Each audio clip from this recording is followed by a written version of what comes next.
I started out as a prosecutor when I was a baby. I was 23 years old. And for 21 years, I fought for justice for victims on every single case I ever handled, always trying to do the right thing. And then for the last case of my career at the DA's office, to be accused of what I was accused of and to have to see a family that didn't deserve to have any of this happen to them have to put up with it too, it was pretty awful.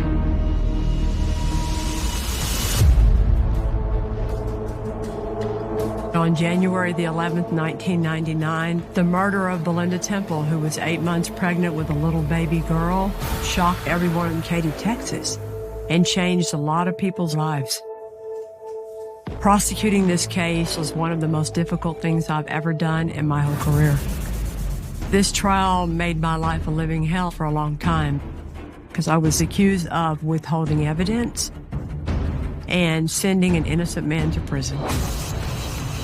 I couldn't believe it. Up until that time, no one said ugly things about me as a prosecutor. I was the golden girl. But on this case, I was not only fighting for justice for Belinda and her baby, I also had to fight for my own career and my own reputation. I felt sorry for myself. I got mad. I lost friends. But I tried to always tell myself just to shut up and grow up and suck it up, because the real concern here is what all this did to Belinda's family. They didn't just have to go through losing her and the baby and waiting for the charges to get filed and waiting for the trial to happen because of all the mess. They had to do it all again. And it was just really, really sad. So I think it's time for people to hear the truth of exactly what happened to Belinda's family and to me, to finally get that justice for Belinda and her baby. It's time to let the souls of Belinda and Aaron in heaven rest in peace.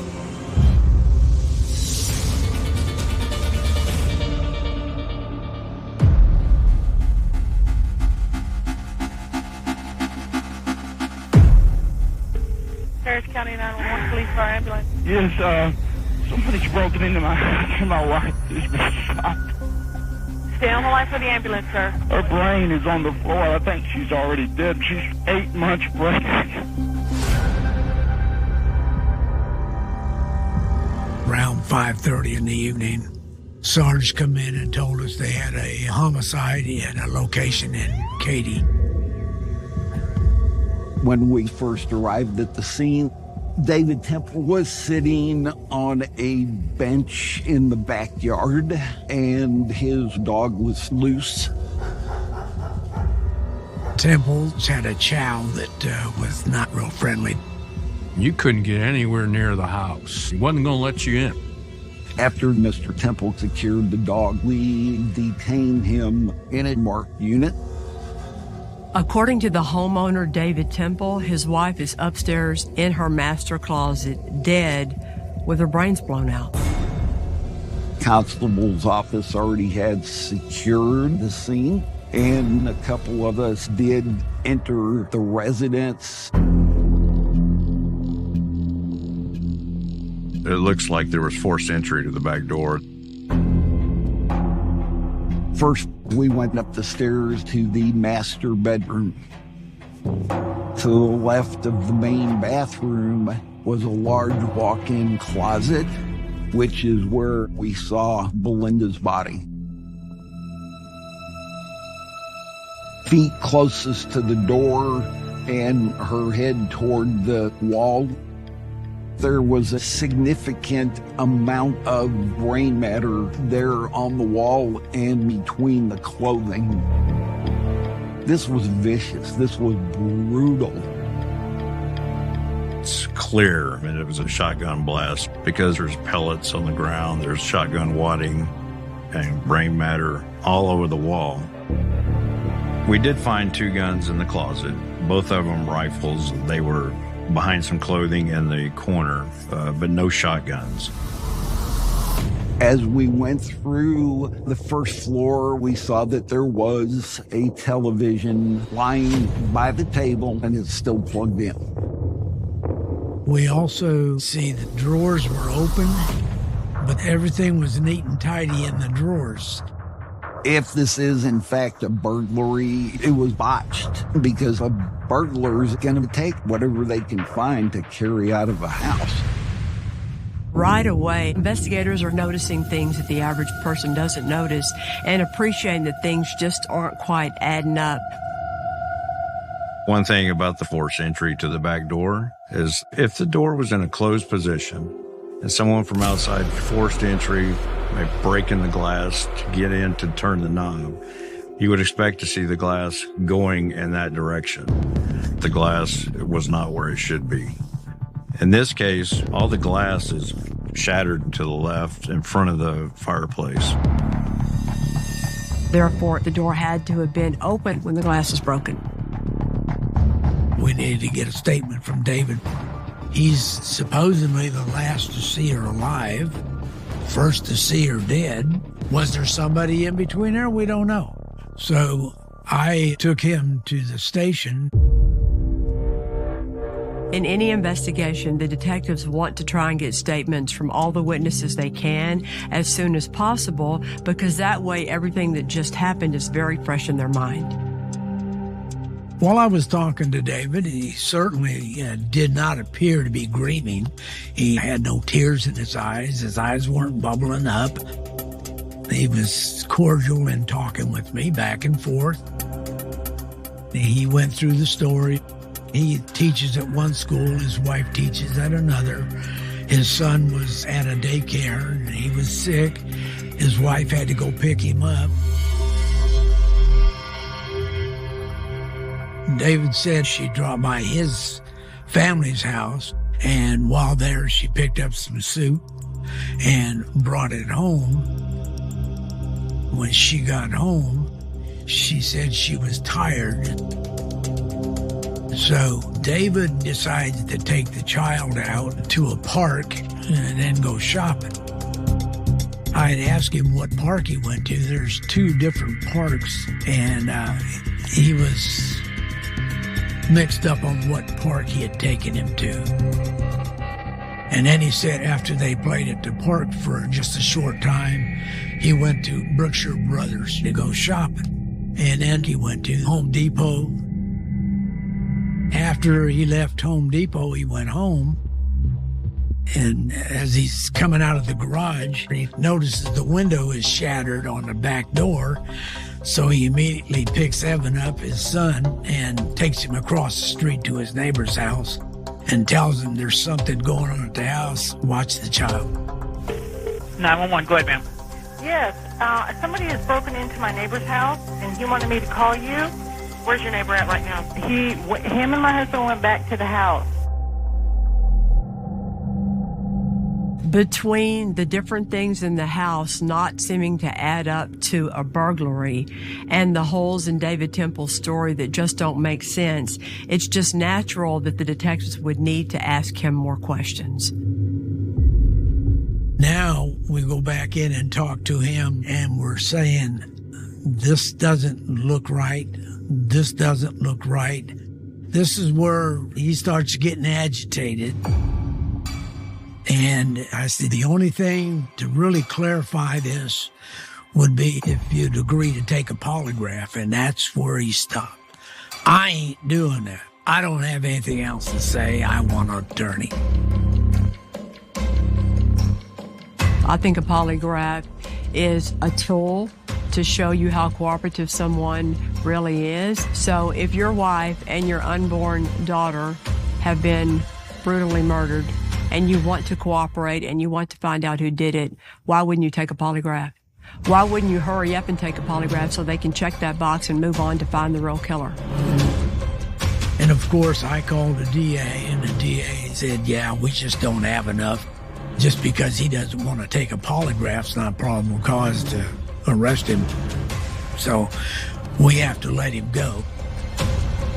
When David Temple walked out of the station that night, the detectives didn't know if an innocent man was walking out or a cold-blooded killer. She did not kick off her shoes. She didn't go up to bed and take off her glasses. She was killed before either of those two things happened. David Temple's family brings up a name of a brand new suspect. What's he doing up north that he's not telling us about? Was he up there to possibly dispose of a shotgun? What are they trying to hide? And maybe there is way more to this relationship than he's ever told anybody, which, kind of gives you a motive.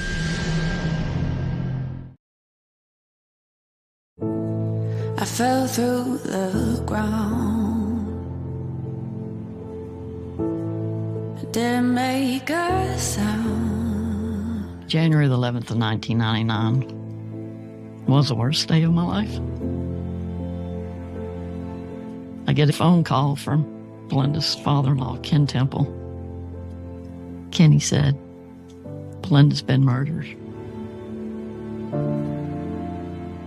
To get the news over the phone that your twin sister's been murdered, that was the worst news I could have ever gotten. Her world revolved around her son, Evan, and she was so excited about having a little girl, Erin. Such a senseless tragedy. I never thought something like this would happen to Belinda.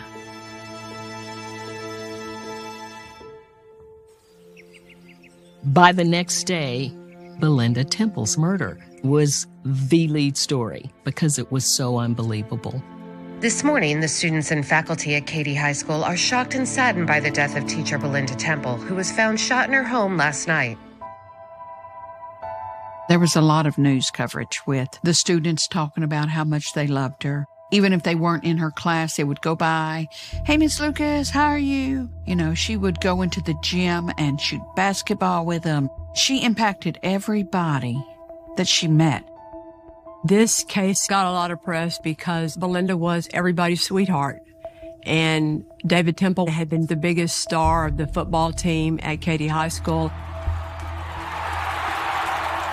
Everybody in town knew who he was.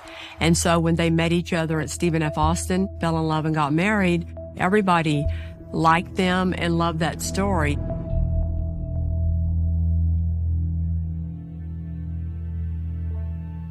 Belinda and I were born in Martins Ferry, Ohio, on December 30th of 68, and we moved to Nacogdoches, Texas in 1976. When we were born, I was 2 pounds heavier and 2 inches longer than Belinda, but it didn't take her long to catch up, and she ended up being like 3 inches taller than me. So Belinda called me Shrimpy. We did everything together. We shared a bedroom. We shared birthdays. We liked playing softball growing up. Belinda would play first base, and I played second base, and we made a lot of double plays. We were very competitive. Belinda wanted to be a teacher, and especially go into special education. She wanted to reach out and help as many people as she could that had some kind of disability. Belinda and I met at college. Belinda and I spent an incredible amount of time together. We were roommates, and we also worked together, and then we went out together.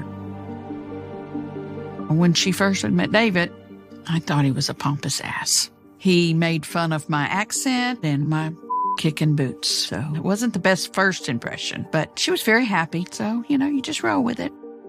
When I first met David, I knew he was a big football star. He was very popular. Had the nickname Temple of Doom.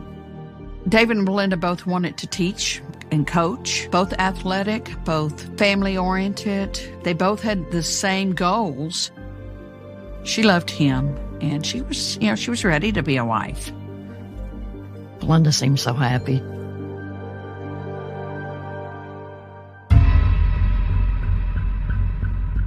The day after the murder, we witnessed the autopsy.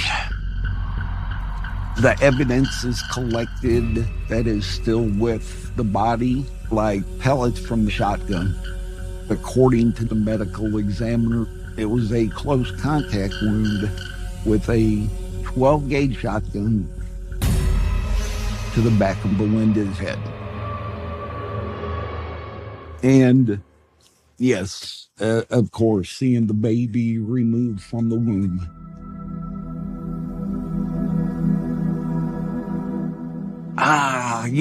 It's, hey, you're homicide, you're supposed to be tough, and you're supposed to Now, if you got kids and this doesn't burn into your memory, something's wrong with you. Sorry. That'll never go away.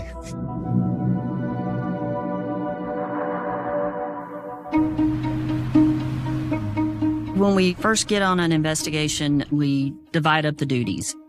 I went to Katy High School and started talking to Belinda's coworkers. I learned that they loved her, they loved working with her, she had the perfect family, she had the perfect marriage. As the detectives from the sheriff's department started to look deeper into Belinda Temple's life, her friends, her job, her marriage, what they thought the story was started to change. Tammy Harlan had been friends with Belinda, and she was one of the first people that I talked to tell me about the troubles between David and Belinda Temple. Tammy didn't like the way that David talked to Belinda. He said she was fat, and he did not talk well about her family. He called them a bunch of rednecks. He thought that his family was better than her family. Belinda did say, he's kind of distant, and we've had some troubles. She said that they just stopped speaking to each other at home. And it was a couple of months that they did this. It was just weird to me. How do you not talk to someone you share a house with? Belinda would confide to Tammy that she thought David might be cheating on her. Charges she saw on the credit card, times that he wasn't home. A friend of the Temples said that David may have been seeing another girl. Her name was Heather. She was a co-worker of David's, and there was a rumor that they had been talking in more than a friendly way. Investigators need to track down Heather Scott to get a statement from her. If it turns out to be true that Heather Scott and David Temple are having an affair, that's going to cause more questions that need to be asked of David Temple. But at this point, David stopped cooperating with the sheriff's department. The next step is to look into his alibi by looking at that CCTV footage from Brookshire Brothers and at the Home Depot where he claimed he went that day. What doesn't make sense to the investigators is that David Temple chose a store 6 miles from his house when there's a grocery store much closer than that. Then they discover an important discrepancy. If he left Brookshire Brothers at 4:38 p.m. and got to the Home Depot at 5:14 p.m., that's a window of 36 minutes. But those two places are only about 10 minutes apart. So what was he doing for the rest of that time?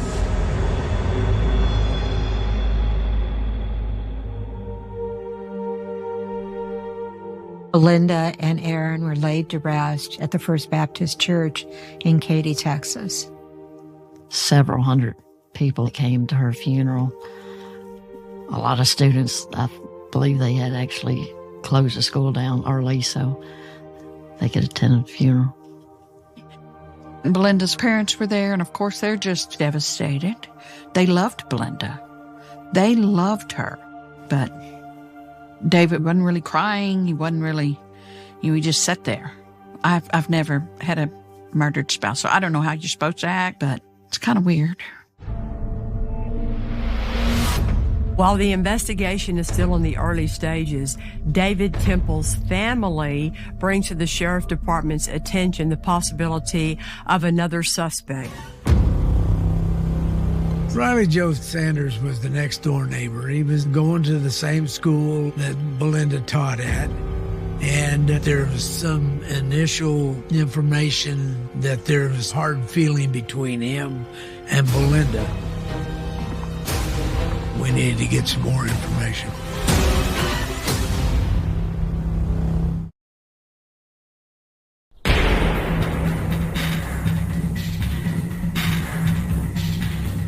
Although David Temple's alibi still needs to be looked into a little further, another person of interest in the murder of Belinda Temple is identified. The Temple family brought up the possibility of the neighbor boy, Riley Joe Sanders. Riley Joe went to Katy High School and knew Belinda Temple well. She had actually helped him with some of his classes. A couple months prior to the murder of Belinda Temple, Riley Joe's parents were gone. He had a party, and there was some broken glass in the Temple's yard. Belinda told his parents, "Your son had this party," and they grounded him. And so David Temple's family said, "You need to look at Riley Joe. He's got an axe to grind with Belinda." I went to Katy High School, and I found out that the day that Belinda was murdered, Riley Joe was gone for part of the day. We needed to talk to him and anyone he was with and find out what was going on. Apparently, Riley Joe had skipped his last class, and when confronted with that information, he said he was just at the house smoking dope with his friends. We talked to him at length about his relation with Belinda, and he said she was a good teacher. He liked her. We asked if he would take a polygraph, and he was really cooperative with us. He was underage, so we had to get his parents' permission to have him take a polygraph, and they were willing to do so. On all the high points of the questions, he did all right on them. He didn't fail the major question, did you shoot Belinda? But he just never could seem to pass every question. And we ended up taking 3 different polygraphs, and we were ready to take a 4th. And finally, his father stepped in and says, enough is enough. He's been on the machine 3 times. You ought to be able to get your answers by now. Unfortunately, we found out he may have been doing some marijuana at the time that could affect the outcome of the polygraph. He was a 16-year-old kid who was nervous, and no one told him not to smoke some dope before he took the polygraph. While the investigators are still looking into this new name of Riley Joe Sanders, more information about this relationship that David Temple might be having with another teacher at his school, Heather Scott, comes forward. During our investigation, we had learned that David and Heather were communicating a lot through email on the school's computer. So it was decided we'd go check with the DA and see if we could get a subpoena for their emails. The investigators were able to access the school emails between David Temple and Heather Scott. David Temple writes, "When you look as good as you do, the women are pissed and the men are all chasing." So they got some flirting going on. After reading some of the emails, they had been having an affair for a while. This wasn't a one-night stand.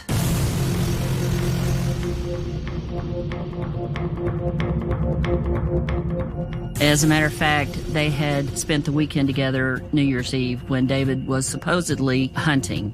We also saw that Miss Scott had sent out an email to David telling him he should delete his emails to her. What are they trying to hide? And maybe there is way more to this relationship than he's ever told anybody, which, kind of gives you a motive.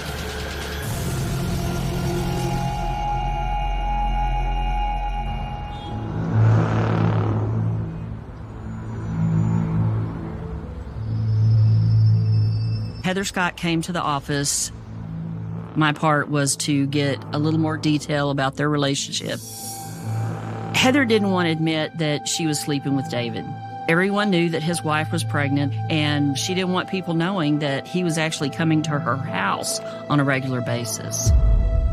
Heather said at one point they had tried to break it off, but after a day or two, they were back together and it was just like it was. I mentioned that if he's a suspect, you would be considered the motive. And I'll never forget, she just stopped at one point and said, "You think that he killed his wife for me?" It took something for me to continue the interview and not be ugly to her, because that was very insulting. I couldn't believe that he would actually cheat on my sister. After that, there's no doubt in my mind he killed Belinda and Aaron. Suspicion about David Temple having killed his wife Belinda is growing, and then the investigators get another new piece of information.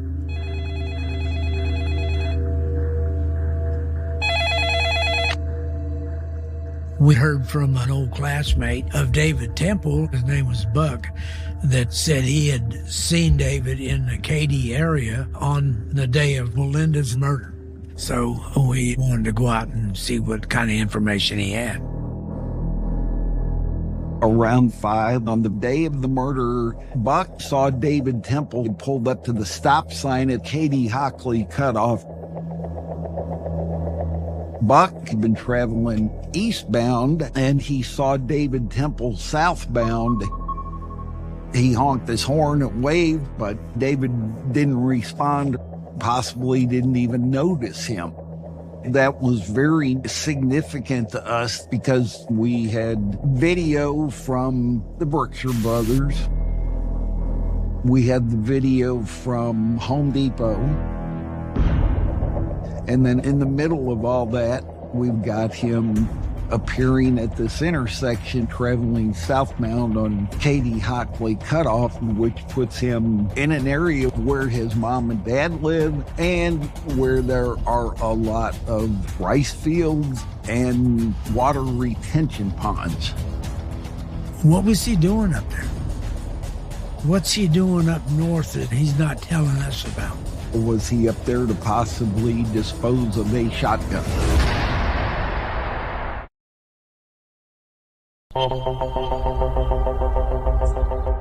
On the day of the murder, Buck saw David Temple pulled up to the stop sign at Katy Hockley Cutoff.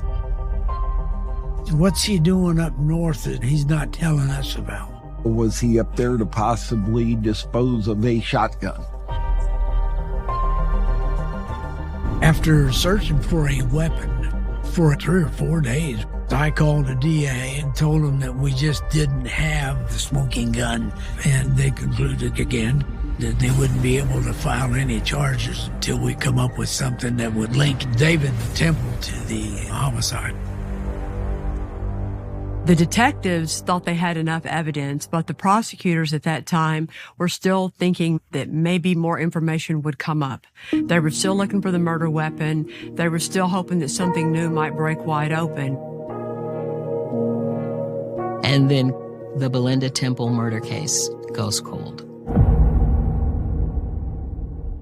The stress that it put on the whole family, it was really, really tough for me to sit there and know that David Temple murdered my sister, my unborn niece, and still out walking the streets.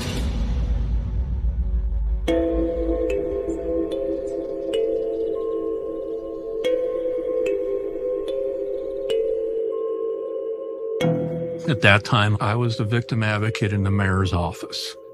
Belinda's parents, Tom and Carol Lucas, reached out to me for help. We had an organization called Crime Stoppers, and so we were eventually able to put out a reward. I went to the unveiling of a billboard. Tom and Carol were there. Belinda's friends were there. There was one person conspicuously not there, and that was David Temple. David was not out there trying to find who killed his wife and baby. David went on with his life. 4 months after the murder, David Temple sold the house that he and Melinda had been living in.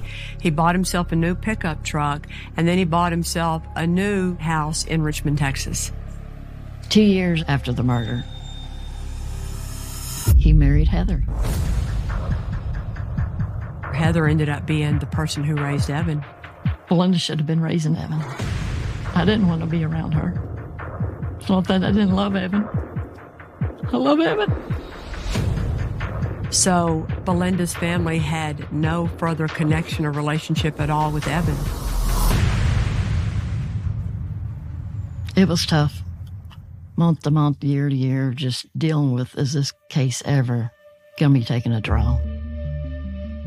And then a case a lot like this one starts hitting the news all over the country, the Laci Peterson murder.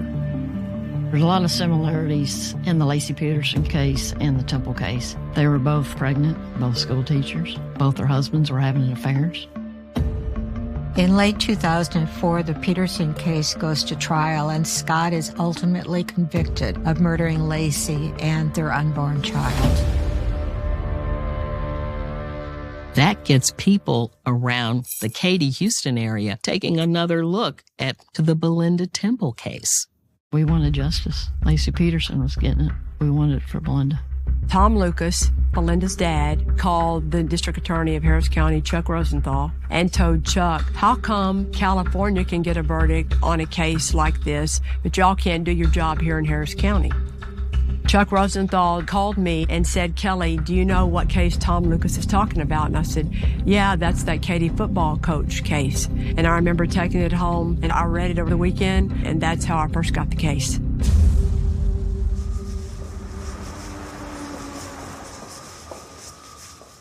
Rhonda, how you doing? Kelly was a top prosecutor in the office. She had a great conviction rate for murder cases. Today, I would like to see the David Temple evidence. Oh, wow. It's a lot. Kelly Siegler already had a notch in her belt for getting a conviction in the Susan Wright case, a pretty high-profile, dramatic case. So here's his door. And then, you know how important this door was to that case? Kelly's marching orders were to take a look at this case with a fresh set of eyes and see if she thought that there was enough there to move forward with an indictment. So here's his boxes. Oh, wow. These three right here? Yeah. All right. Thank you, Rhonda. Uh-huh.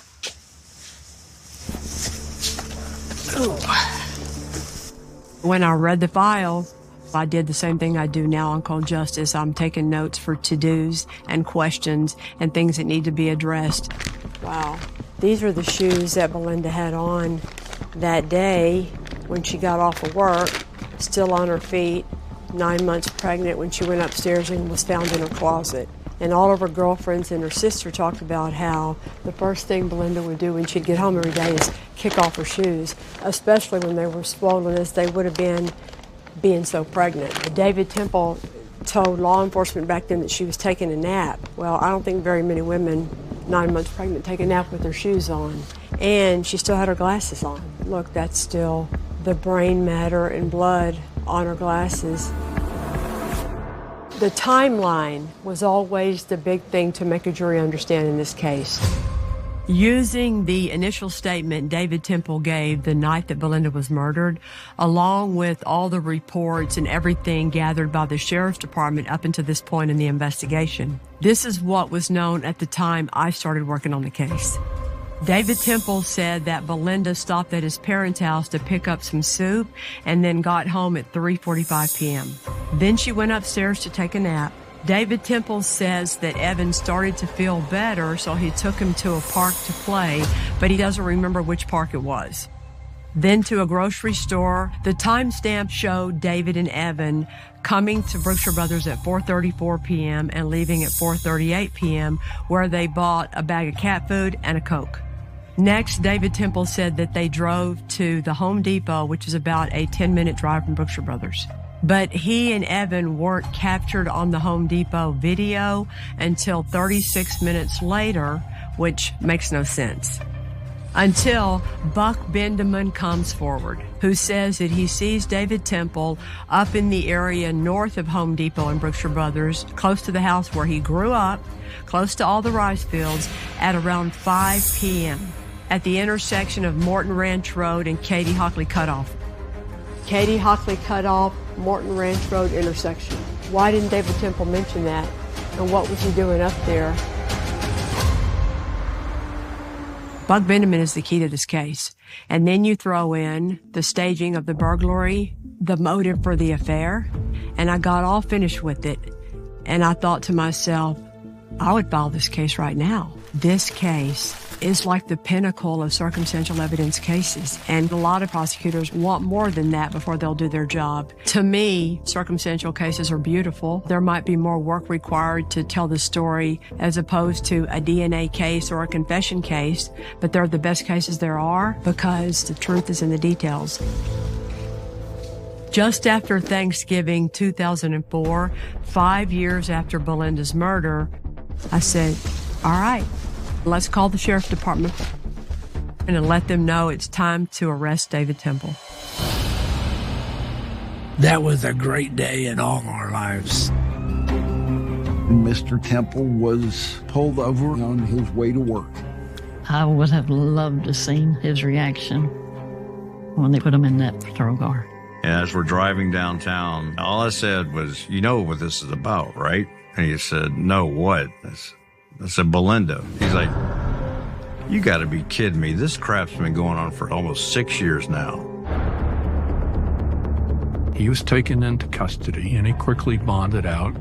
Temple family, who's of means, realizes once Kelly Siegler gets involved, we got to make sure that we're going after the best defense, and that's Dick DeGuerin.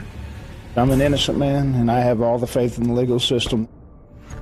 Doesn't get any better than hiring one of the most famous attorneys, not just in Houston, not just in Texas, but nationally. He's a fantastic attorney. He's one of the best. And him and Kelly going at it is a sight to see.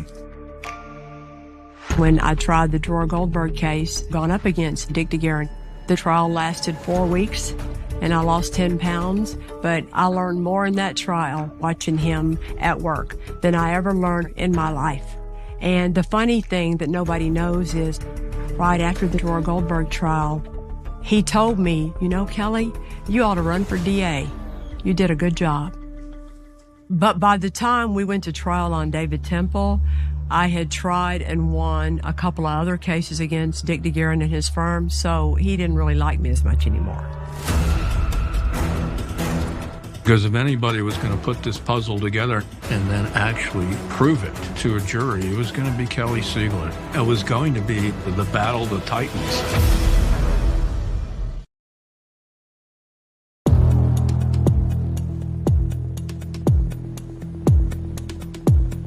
Going to the trial, you had a line to get in. It was like a standing room only crowd. I think that the old adage is true that you have to open with a bang. Belinda Temple was discovered lying on the floor on her tummy with her face down, dead of a shotgun wound to the back of her head. And the other life that perished that day was a perfectly healthy 6-pound little baby girl with its heart beating inside her mommy's womb. Usually we go chronologically with life events. In this case, chronologically would be starting with when they got married and the downfall of their marriage and he meets Heather, and then the murder. But I didn't. I decided to start with the crime scene.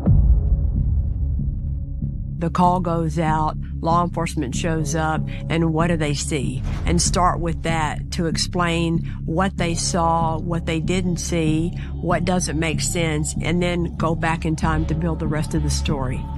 The other thing that opening statements have to do, I believe, is address the weakness of your case. The truth is in the details.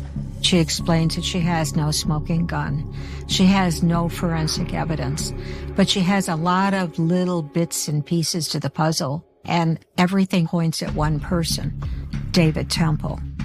5 months before Belinda was killed, well, David Temple met a new woman.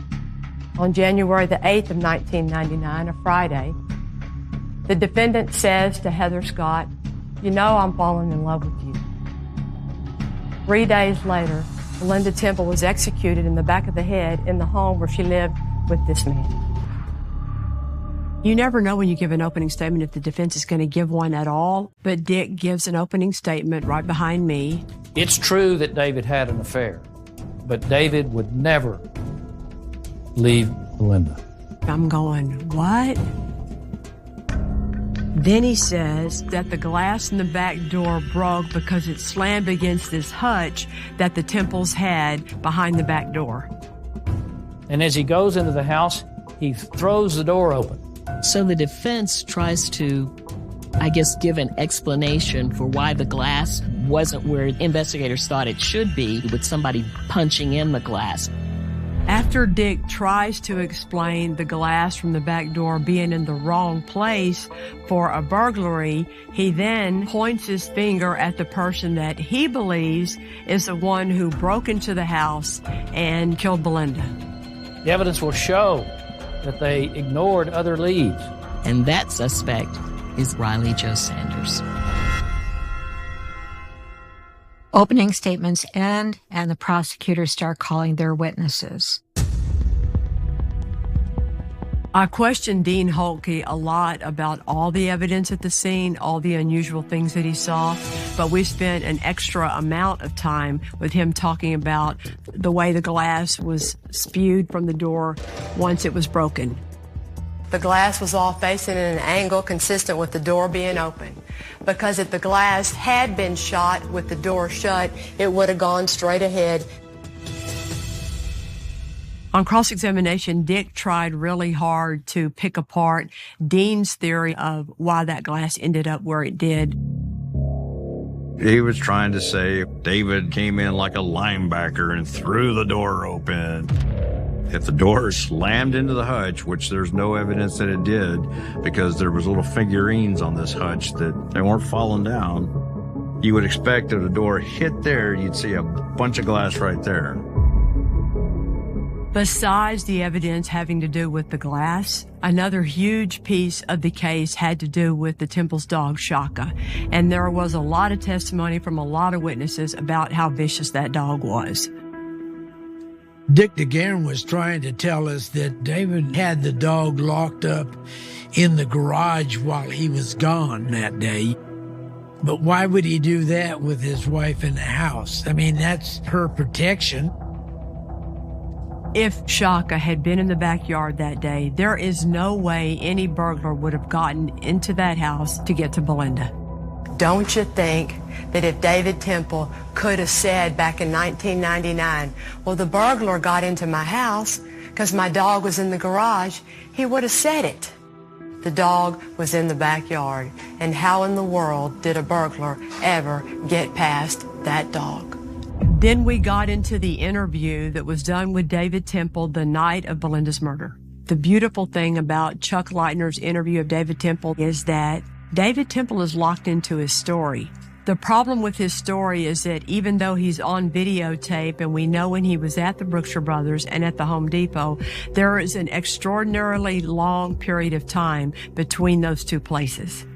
That's when we call Buck Benjamin to the stand. I argued to the jury, the reason Buck Benjamin saw David Temple is because David Temple drove where the rice fields are to get rid of the shotgun, and as he's coming back to hurry up and alibi himself, that's when Buck Benjamin saw him. When he leaves here at 4:38 and he gets to Home Depot at 5:14, that's 22 plus 14, that's 36 minutes unaccounted for. And it just so happens to coincide with the coincidence that Buck Benjamin sees him at that intersection in that time period. After we got all through presenting the evidence having to do with the timeline of that day when Belinda was murdered, then we moved on to the part talking about motive. We tried to make the jury understand the relationship between Belinda and David Temple, who they are, what their marriage is all about, and we did that through bringing in Temple's, at the time, very best friends, Quentin and Tammy Harlan. They were the ones who best could talk about the way David treated Belinda behind closed doors, about the way David Temple called her fat, the way David Temple told her that she was white trash from Nacogdoches. And then Quentin talks about, at school, the happy hours where they were flirting with the other teachers, specifically Heather, and how that relationship between David Temple and Heather evolved. When we first learn about Heather Scott, the hot young teacher that David Temple was showing interest in, she kind of blows it off like it was just a casual relationship. But by the time David Temple's trial comes around, she's married to him and is now Heather Scott Temple. Heather and David Temple had been married for 6 years. She was not cooperative. She did not want to come. She was subpoenaed to come to court, and she did. But she was not my friend in this case. Everybody's wondering, what is she going to say when she takes the stand?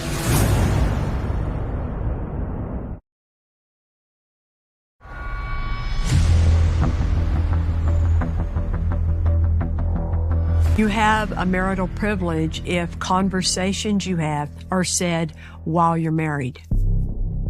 David Temple was not married to Heather at the time the murder happened. She takes the stand, and I have to pull the words out of her to get her to answer the question. The answers came eventually. I think the significance of her is the motive. She admits that they were flirting heavy. She admits that he tells her he loves her on Friday, 3 days before the murder. She talks about Valentine's Day after the murder. They're doing the roses and chocolates thing. They get caught being seen out at dinner with each other. She even acknowledged that he wasn't crying and sad. And then I called a witness that I never knew I was going to have. An opening statement. Dick brought up that David Temple only ever owned a 20-gauge shotgun, and that made the news. A man named Clinton Stockdick, who grew up with David Temple's younger brother, called in, and he told me about how he hunted with the Temples his whole childhood, and he was mad that David Temple would try to say that he only ever owned a 20-gauge shotgun when Clinton Stockdick knew better. But I had a new witness, and I remember all the Temple's family's faces. They were mad. I rested my case, and then Dick began presenting his case. Dick DeGuerin tries to refocus the jury. And so he talked about the hutch. Well, what he didn't know is that Tom Lucas had the hutch at his house. So we let Dick do his thing, and then Dean drove up to Nacogdoches and got the hutch and brought it back. And then we put it in the courtroom to blow up their theory. You can imagine the surprise in the courtroom, particularly from the defense. I'm sure they never expected to see the hutch again. And Dean's able to show how the dings on the door don't match the dings on the hutch, and the hutch has nothing to do with why that glass is broken. Then Dick DeGuerin makes a bold move. He puts David Temple on the stand. You don't normally see defendants charged with murder taking the stand, especially someone who's charged with murdering his pregnant wife. Maybe the thought was David Temple's Mr. Clean Cut. And if he does a really good job testifying for himself, it might cause jurors to have doubt. David Temple does a really good job on direct, maintaining his composure. You don't see any flashes of temper. He speaks wonderfully of Belinda and of Evan and of Heather. Then Kelly stepped up to cross-examine David. I was just hoping to poke a few holes in that veneer. Watching Kelly was like watching a shark seizing onto a prey. Kelly laid out the timeline and really grilled David on where he was and what he had done on the day that Belinda was murdered. I asked him all the questions everybody wanted to know. Why'd you take your son to the park if he was sick? Why did you go to that store that was 6 miles away? Why did you feel the urgent need to buy cat food and a Coke? Why'd you go to Home Depot because you didn't buy anything or even look at anything in the store that day? He didn't have answers. I asked David Temple about Buck Bendeman, but David Temple kept insisting that he went straight to Home Depot when he and Evan left Brookshire Brothers. An interesting moment in the trial was when Kelly Siegler asked David, "You were trying to save the life of your wife and your baby. Why didn't you have any blood on you?" Don't you think if David Temple really happened upon the closet and found Belinda on the floor in her own pool of blood, and there would have been a speck of blood on his whole body? He says he checked her pulse, her carotid artery. You know how to do CPR? Yes. Okay, I want you to do CPR for that baby. Okay. Okay? Yes. But there's no blood on him. How is there not a speck of blood on you? How does that happen? And the best answer he could come up with was, I don't know. I don't know. Really, there should have been blood on him somewhere. Did he really try to save her? Objection beyond the record. I never got so much exercise in my life, standing up and down for all the objections that were made by Dick DeGuerin. We objected and asked that she stay in the record. Then Kelly asks David Temple about his relationship with Heather Scott. I asked if he had sex with Heather during his marriage to Belinda, and he said he had. That New Year's Eve weekend, telling Heather that he loved her on Friday, and golly, our burglars burglarizing his house 3 days later, and his wife ends up dead. The questions Kelly's asking, he's setting the scene. She's showing what was going on in the Temple household between David and Belinda in the weeks leading up to her murder.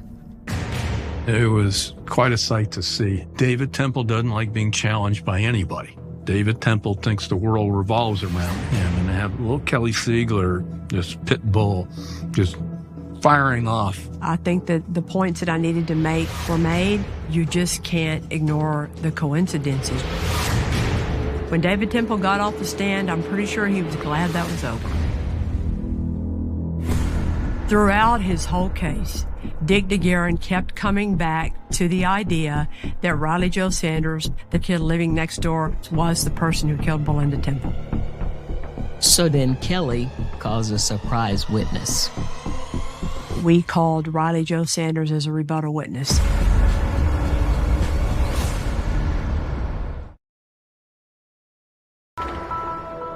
We knew Dick DeGuerin was going to blame it on Riley Joe Sanders. He always blamed it on Riley Joe Sanders. So when Dick presented his case and his defense was that Riley Joe Sanders was the murderer, at that point, because he's put on evidence, we have the right to call rebuttal witnesses. That is when we called Riley Joe Sanders to the stand. I asked Riley Joe, what did you think of Miss Temple? And it was clear to everyone in that courtroom how much he liked Belinda as a neighbor, as a lady, as a friend, and as his teacher. He understood why she told his parents he was skipping so much school.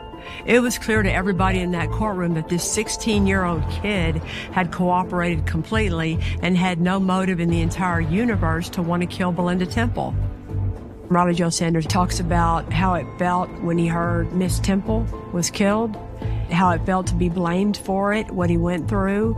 It was wonderful. The 16-year-old neighbor kid they want to blame it on obviously didn't do this, blew up in Dick DeGuerin's face, and it was a beautiful thing to watch. After Riley Joe Sanders testified on rebuttal, of course, Dick was able to cross-examine him. But yet he never asked him the million-dollar question, did you kill Belinda Temple? Are you the one who fired that shotgun into the brain of Belinda Temple and her unborn baby? He never asked anything close to that. Why didn't he? I think we all know the answer to that.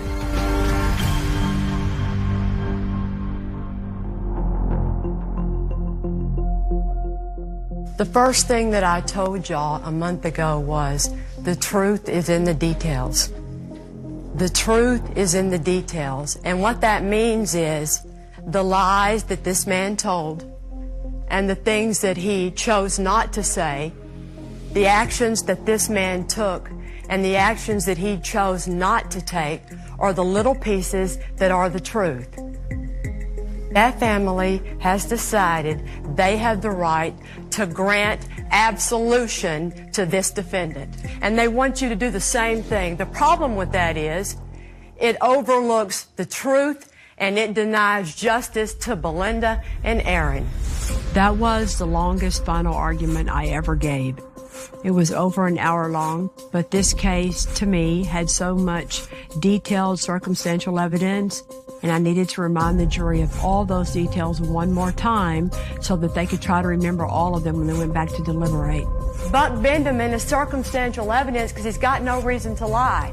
And the circumstance just happens to fit during the time period that David Temple forgot to tell the police about in between Alibi 1 and Alibi 2. And what Buck Bendeman said 9 years ago, remember, was he didn't know David Temple or what he drove after high school.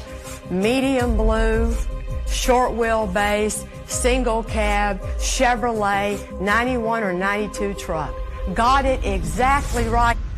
There was nothing Dick DeGuerin could do about it because that is a circumstance that's unchangeable because it's the truth. And Mr. DeGuerin tells you that the explanation for all this circumstantial evidence is that Riley Joe Sanders is the killer. Riley Joe Sanders wants to kill Belinda Temple because she told his parents he was missing a lot of school for his own good, or because there were some broken beer bottles out on the street one day. Mr. DeGuerin wants that to be a reasonable doubt. Please, you know with all your heart David Temple is guilty of murder.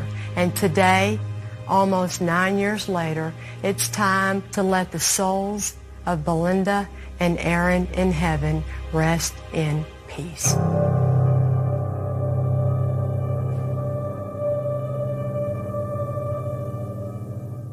It was a very scary situation. I had no idea what to expect.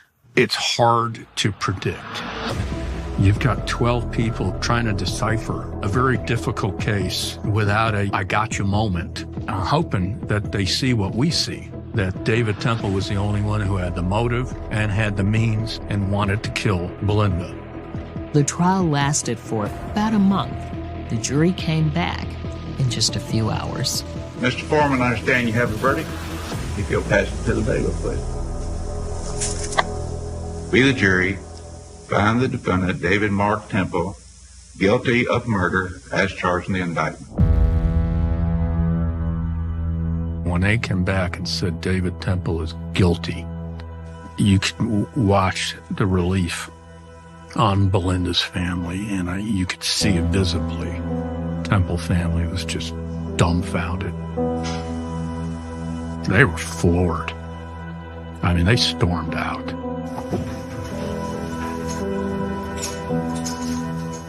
The jury went back to deliberate on punishment, and they came back and gave him a life sentence and a $10,000 fine, which is the very most he could get. And the jury told me afterwards they wanted to stand up and clap at the job Riley Joe Sanders did defending himself and his innocence. We got the guilty verdict. I mean, it was such relief. I don't know if there's any words to describe how happy we were to finally get justice for Belinda and our niece, Aaron. When the David Temple trial ended, I went back to doing my job in special crimes. And it was in January 2008 that I filed to run for DA. Getting justice means working with law enforcement and knowing how to be a prosecutor. It's what I've always done. Dick kept saying to the media, Kelly Siegler has finally convicted an innocent man. She'll do anything to win. But before that, the media loved me. And I saw how they turned and what they would write. I thought, what's happening? David Temple's guilty as hell. And now all of a sudden I'm a monster and I did something wrong? What? Dick DeGuerin was trying to make sure I didn't become the DA. And I didn't. I lost. After I lost the race for DA, I didn't know what I was going to do next. Eventually, I took a job as the special prosecutor working with the Wharton County DA's office. But I knew that I knew how to work on cold cases. So around 2012, I worked on the episode that would become the pilot for Cold Justice. It felt good. That was what I knew how to do. That was what I was good at. And then the Temple case started up all over again. 8 years after David was convicted, the defense announces that they have a new witness come forward. And that witness can prove that David Temple is innocent of Belinda's murder.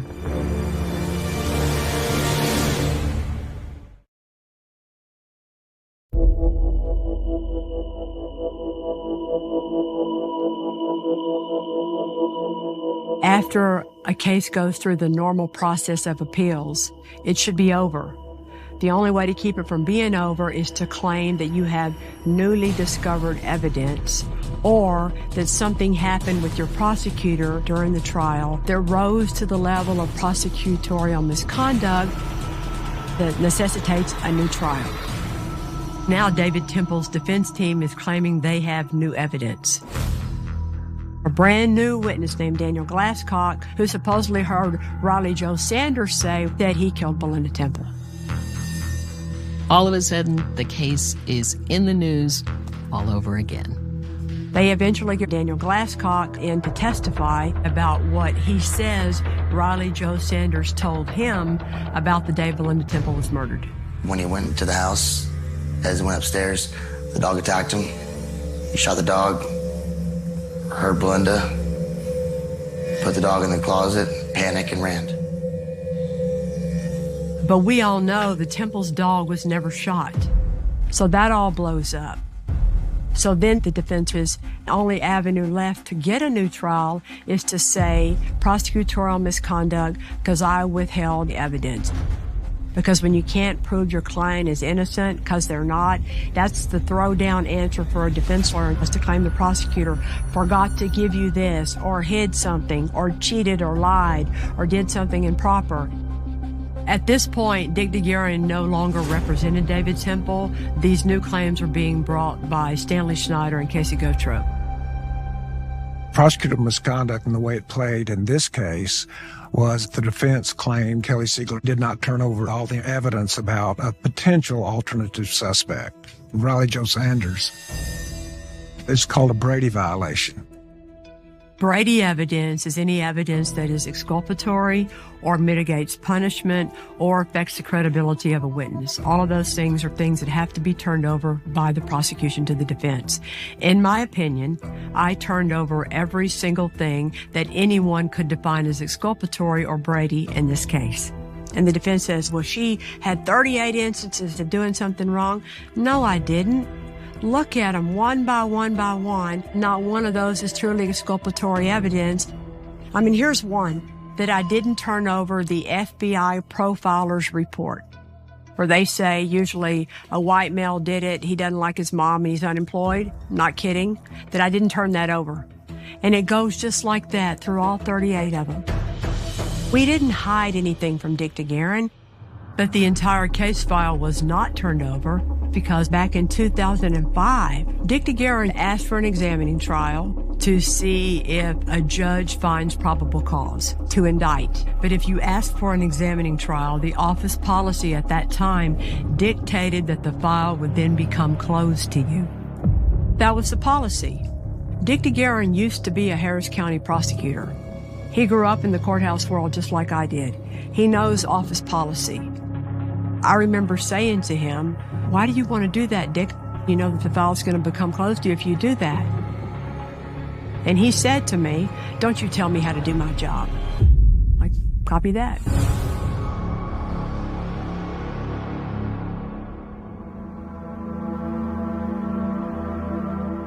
On my left is the complete investigative report. This was never seen. You know, what can you do? You just have to kind of suck it up and take it. And I was also trying to be strong for Belinda's family, because they would call me going, Kelly, what are we going to do? And now there's another hearing called about whether or not David Temple should get another trial. I was called to testify to explain all of my actions while I handled this case and to answer all the accusations that I hadn't given them certain pieces of evidence. Many people told me, you need to have a lawyer. And I thought, why? I didn't do anything wrong. I'm not going to walk in that courtroom like a defendant with a lawyer. But you know what? I was treated like a defendant, exactly like a defendant. I testified for 5 full days. And on December 2016, the Texas Court of Appeals grants David Temple a new trial. The ruling came down that there was going to be another trial based on prosecutorial misconduct. I just couldn't believe it. I was mad. On the Court of Criminal Appeals, 4 judges voted that David Temple gets a new trial. 1 judge concurred with that. 3 judges said no, and 1 abstained because he used to be a prosecutor in our office. So that's how close that ruling was to make the proclamation and the finding he gets a new trial.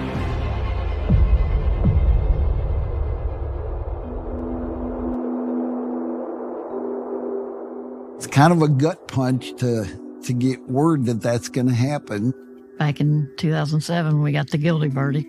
I thought it was over. He was going to prison for life, and I could go on with my life. I never thought that the ruling would ever be overturned. Never would have dreamed that could have happened. I remember all the accusations about all that evidence that I supposedly didn't disclose and hid. And you would call me, and we did tell him. It came out in the trial. Yes. It was all a bunch of smoke and mirrors. I wanted justice for Belinda and Aaron. Belinda was everything to me. She was my protector when she was here, and I'm going to try to do everything to continue to get justice for Belinda. I feel that's my job. The frustrating thing is all that you've been through and what all you had to go through with the criminal justice system and how it let you down and how we let you down. You did not let me down, Kelly.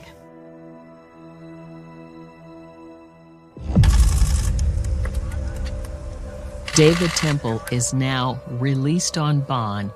He's out of prison. He's a free man again and awaiting a new trial. I was scared for my life. I was the only one in the Lucas family that testified. I feel like I had a huge role in getting him convicted.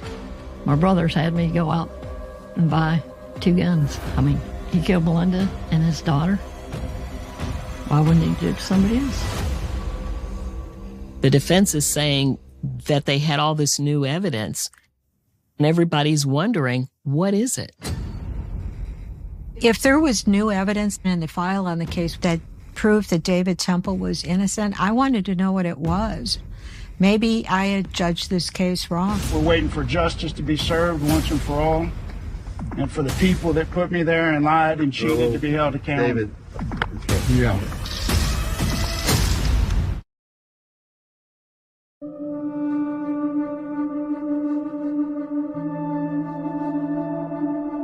When we were waiting to hear who was going to be the prosecutor for their new trial, I was very worried that somebody wouldn't appreciate all the details to the case. And David Temple may be walking free and have gotten away with 2 murders. So when I heard that the case had been assigned to Lisa Tanner and Bill Turner, I started crying because I was so relieved. Bill Turner's a guy that a lot of us have learned from. Lisa Tanner was more of my companion. We grew up together as prosecutors. She is phenomenal in the courtroom. By this point, 15 years had passed since Belinda Temple's murder, but for Lisa and Bill, all the documents, all the exhibits, everything was still perfectly preserved. When we got the case, the defense attorney, Stanley Schneider, had a huge advantage. He knew the case backwards and forwards, and he started filing motions for speedy trials and motions to have Mr. Temple deposed as quickly as possible. And we kept telling him, we got to have time to learn this thing. Give us a break here.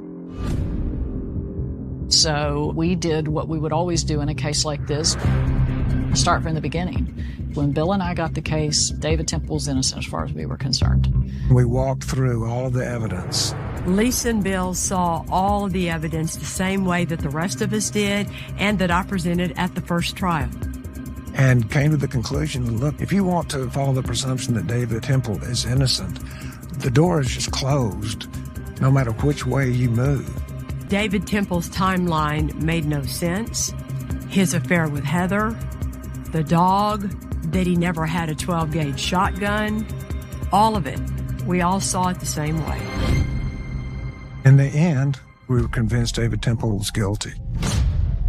Lisa and Bill planned to present the same evidence that I presented at the first trial, but they wanted to present a couple of things a little differently. And they're bringing in a glass expert to make sure that that too is presented even clearer in the minds of the jurors.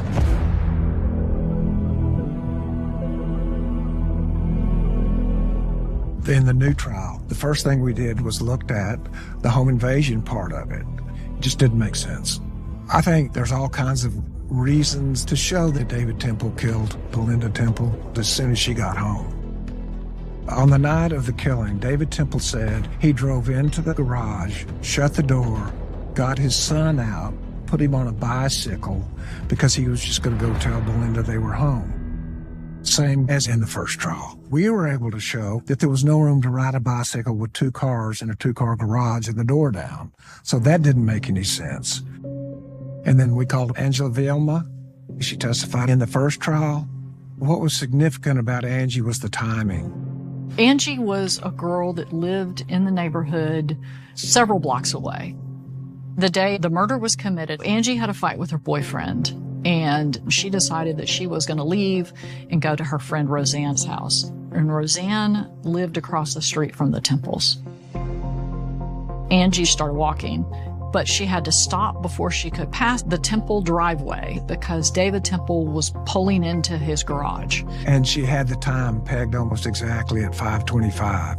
That ends up being important because David Temple's statement was that at 5:25, he got out of his car, put Evan on a bicycle, took a few steps into the backyard, saw that the door was broken open, grabbed his son, and ran across to the Ruggieros. All of those things would have drawn the attention to anybody.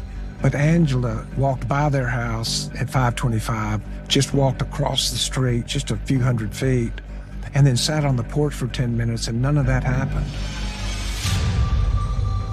The next time David Temple is seen is around 5:35 p.m. when he takes his son over to his neighbors, the Ruggieros, prior to calling 911. Somebody's broken into my house and my wife has been shot. So that put David Temple in the house for approximately 10 or 11 minutes. It is our position that for 10 minutes, David Temple was staging the house. He made sure things were just right before he let third parties know that this had happened.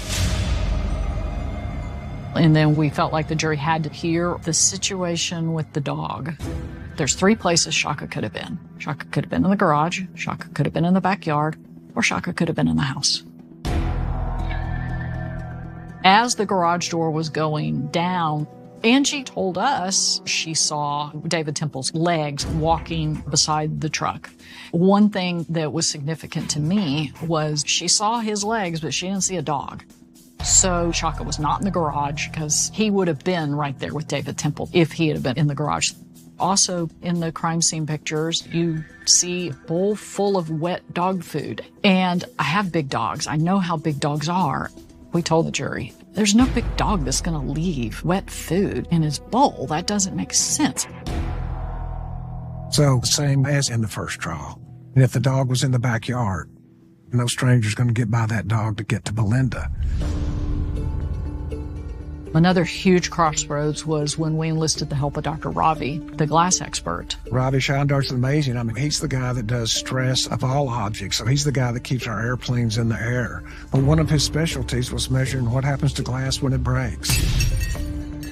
One of the defensive theories was that when David Temple ran back to the house and discovered Belinda's body, he went through the house with such force that it bounced against the hutch, and that caused the glass to discharge into the living room. Dr. Ravi came back and said that couldn't be. The glass break expert agreed with the testimony that was brought up in the first trial. It became obvious that it was staged. And the next question then is, does Belinda Temple have anybody with a motive to kill her? She had no enemies. There was only one person with a motive to kill Belinda Temple, and that was David Temple.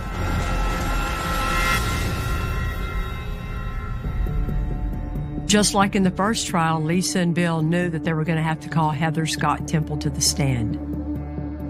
During the first few days of the trial, we find out that Heather filed for divorce from David. Wow. What timing.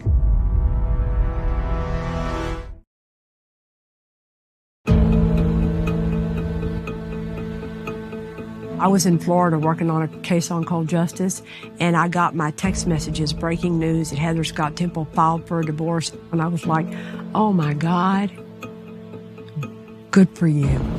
Good for you. The issue is, okay, how does this influence her testimony? Is she going to stick with her original testimony? Is she taking an opposite position? Is her motive now to try to hurt David Temple? Did she hold something back in the first trial? Is she going to tell us now? No one had any idea what she was going to say this time. The hope was maybe there was some other little piece that she had always known but didn't come forward with that might come up in the second trial. But she was consistent. She told what she knew, and she did what she needed to. I think all in all, the way she testified at the first trial was accurate as to what the testimony was at the second trial, so we had no indication that her divorce influenced her testimony. In my opinion, she didn't know that fool was going to go execute his wife and child, and then she's stuck with the rest of her life ruined because he's that selfish. And then, just like in the first trial, the defense pointed at Riley Jo Sanders as an alternate suspect.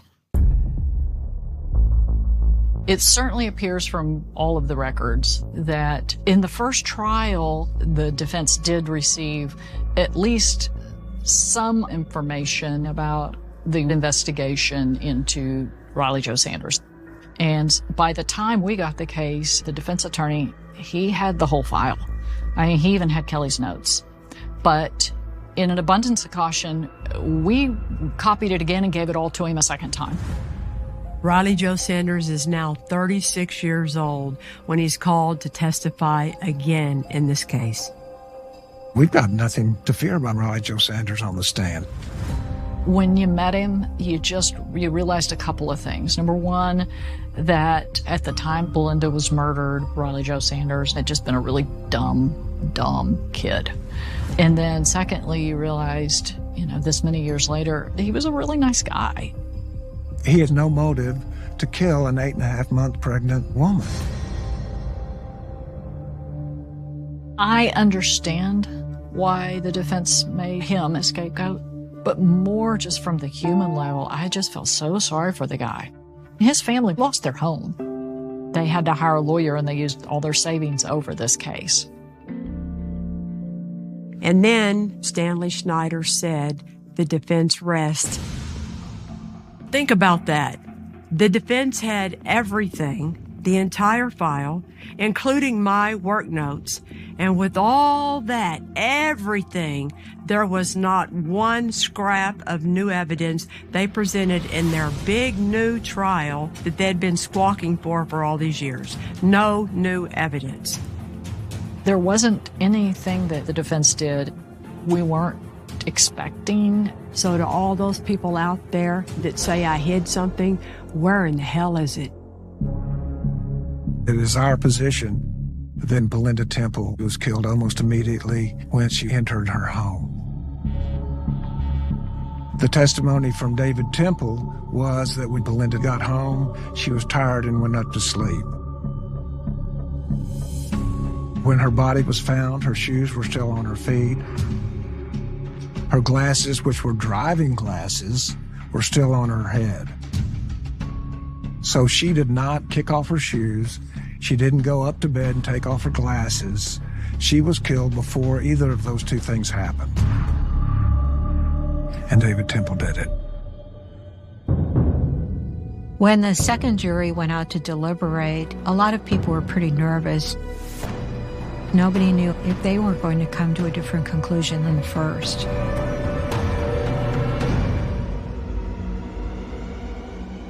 I was working a case in Fort Myers, Florida, and I got a text message. He's guilty again. And I went to my room at the hotel and started crying. It was the exact same case and trial and evidence, and he was just as guilty as he was in 2007. I wanted to scream, I told you. It was relief, and it was anger.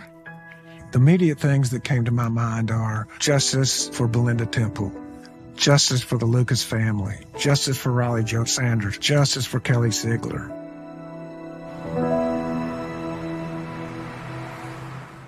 We went to the punishment phase, and the punishment range was 5 years to 99 years or life. Well, Evan Temple took the stand.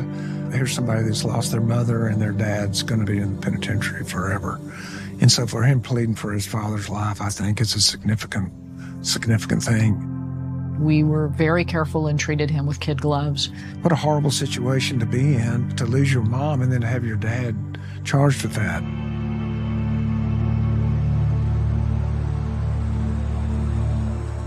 Finally, the jury sends a note that they're deadlocked. In the punishment phase, the judge has to declare a mistrial. So now we're waiting for a retrial on the punishment phase of someone who's been convicted twice of murder. It broke me. It broke me. I will try my best to keep David in prison.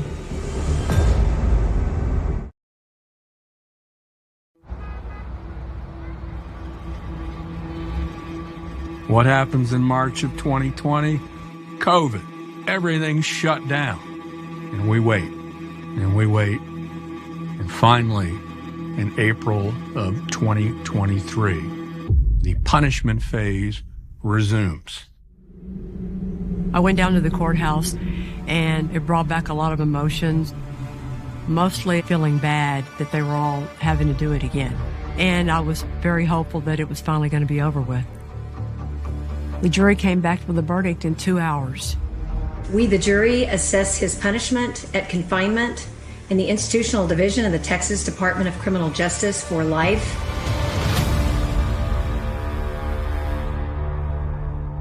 The jury came back with the punishment of life in the penitentiary as well as the maximum fine of $10,000, which meant that the jury was outraged. I mean, there's no reason to fine somebody if they get a life sentence, right? You made a decision to kill Belinda, and that was all your decision.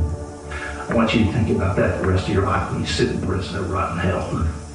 3 trials, 3 juries, and finally, David Temple is back where he belongs. So much relief, so much being able to just say, thank God, finally, it's over. You want to see all your cases cleared, but some of them are going to touch you in a different way. I have never in my career ever seen a case like this. I hope to hell I never see a case like this again. Disappointed by David Temple's sentence, the defense team plans to appeal on several grounds. It's not over till it's over. I already booked my appointment with the parole board dude, and we're all going to be there, and you ain't getting out.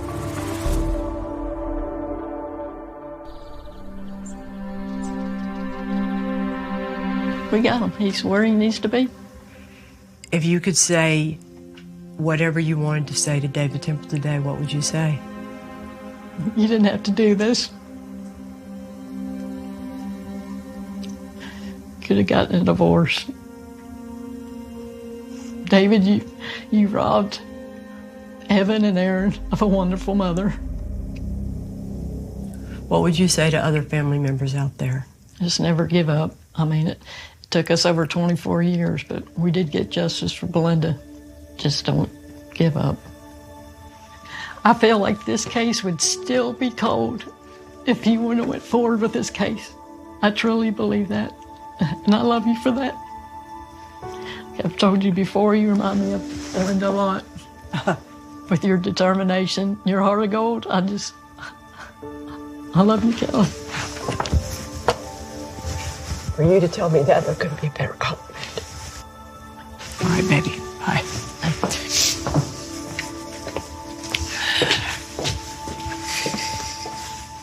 I give Belinda's family an awful lot of credit. They never backed down. They sought justice, and they were there every single day for 3 trials, 24 years. 36 jurors have found him guilty. Think about that. David Temple committed this murder because he's that selfish. He thought he could commit a murder rather than get a divorce and have to split up custody and child support payments. And his family accepted it and moved on and forgave him. With this case, I learned a lot about how it feels when things go wrong with the criminal justice system. Sometimes it is unfair. I saw what it did to the sheriff's department, to Belinda's family, to me. We all got a whole lot more cynical and upset with the system as a result of this case, I think. But you know what? There were people out there who wanted to make sure that Belinda Temple got justice along with her baby, and there were a lot of them.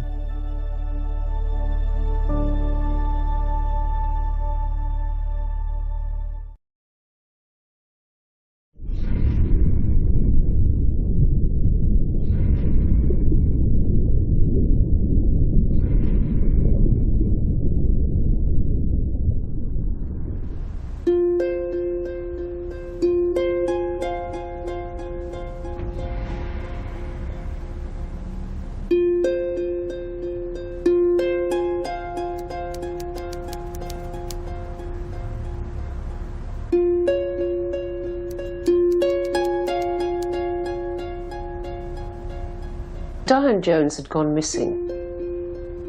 Where could she be? Diane Jones was a professional woman, very middle class, well-to-do, respectable. Her husband, Robert Jones, was a well-respected local doctor. They have a stormy relationship. Thank you, dear. Oh, Diane, you know you want to. Stop it!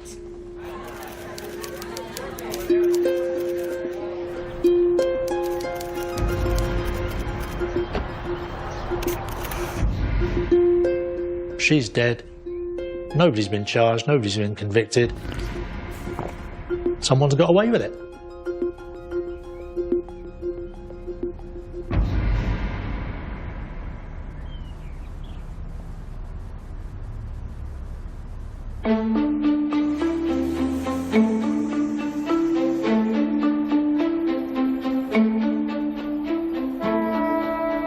It's very Midsummer Murders, the Diana Jones case. It's thatched cottages and roses round the door. Not the sort of place you expect something like that to happen. She wasn't a very typical murder victim. This was different because it was a sort of very idyllic setting.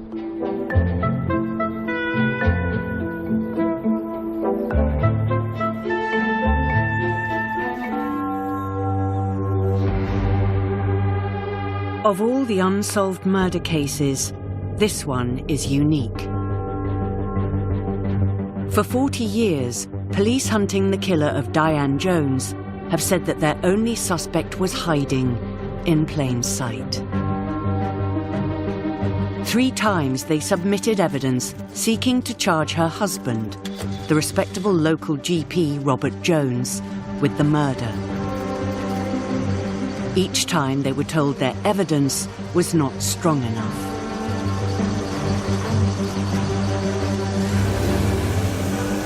It is possible for police to become fixated on the wrong person. It's happened before. They become zeroed in on a particular person and they couldn't see any other possibilities.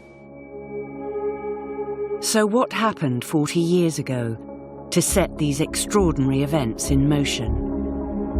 When Robert Jones was prime suspect that Essex police had for the murder of his wife, perhaps it was somebody else.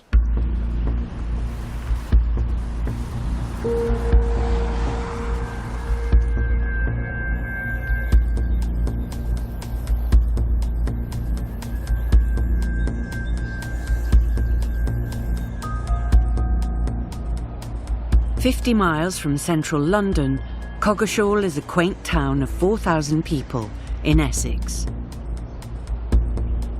The highlight of the year, held every July, is the Coggeshall Summer Carnival.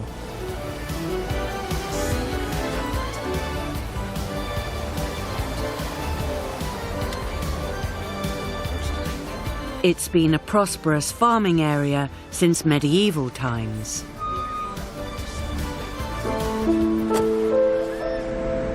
There are houses here on sale today for several £1 million. This could be described as quintessential Little England,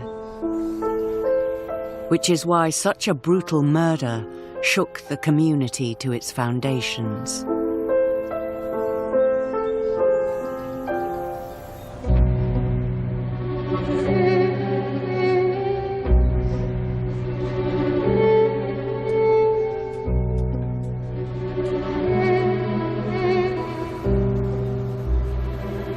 Back in 1983, in a rambling former farmhouse on the outskirts of the town, lived the local GP, Dr. Robert Jones, and his 35-year-old wife, Diane.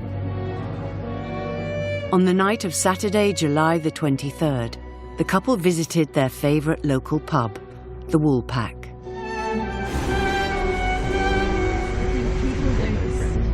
The doctor said that they drove home, and Diane stepped out of the car. I drink so I don't have to listen to all because you've got issues. Then, in the next few moments, she simply vanished. Robert Jones said that he took her home in the car to the home address where he went in to walk the dog, and when he came out she'd gone. What's clear is that she did get in the car at the pub for the short mile ride home.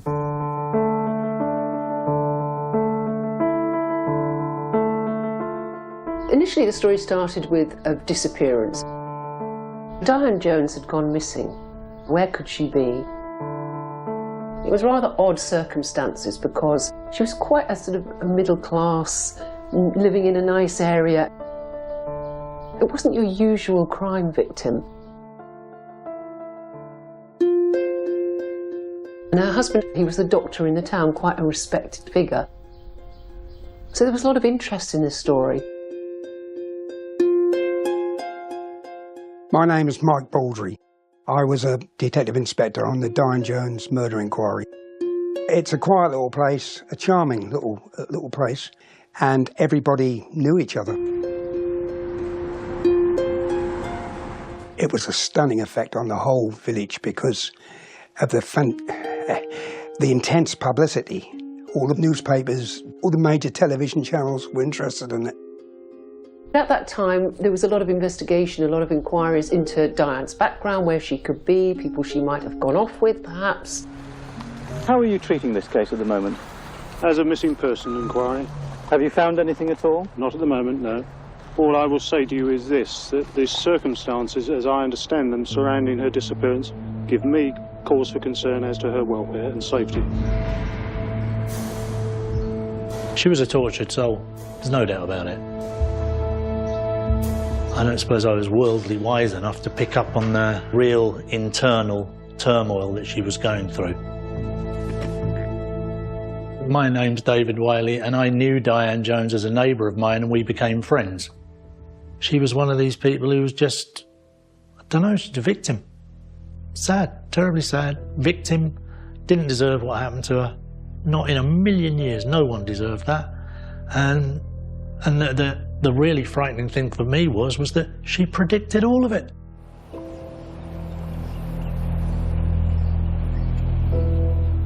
Diane Jones began life far from the prosperous home counties, where her life ended. She was an only child, born in the tiny Lincolnshire village of Tealby.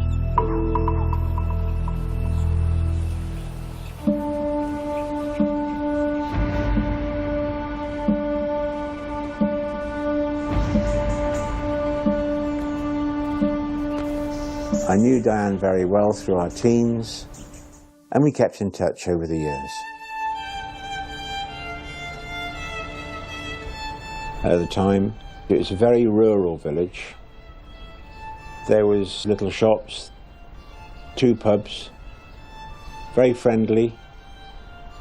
It's one of those villages whereby everyone seems to look after each other, which is nice. And you tend to look after each other's back. The father, Sidney Walker, he had his own building company, and the mother, which is Phyllis Walker, she was a school teacher. She was a single child, and she was quite adventurous in many ways. Eventually, her father set her up as a hairdresser. There's a back room. They converted it so that she could run a little salon from her home, from their home. There's a few ladies about here which still remember their hair being done by Diane. Yeah, she knew a lot of people knew Diane better, yeah.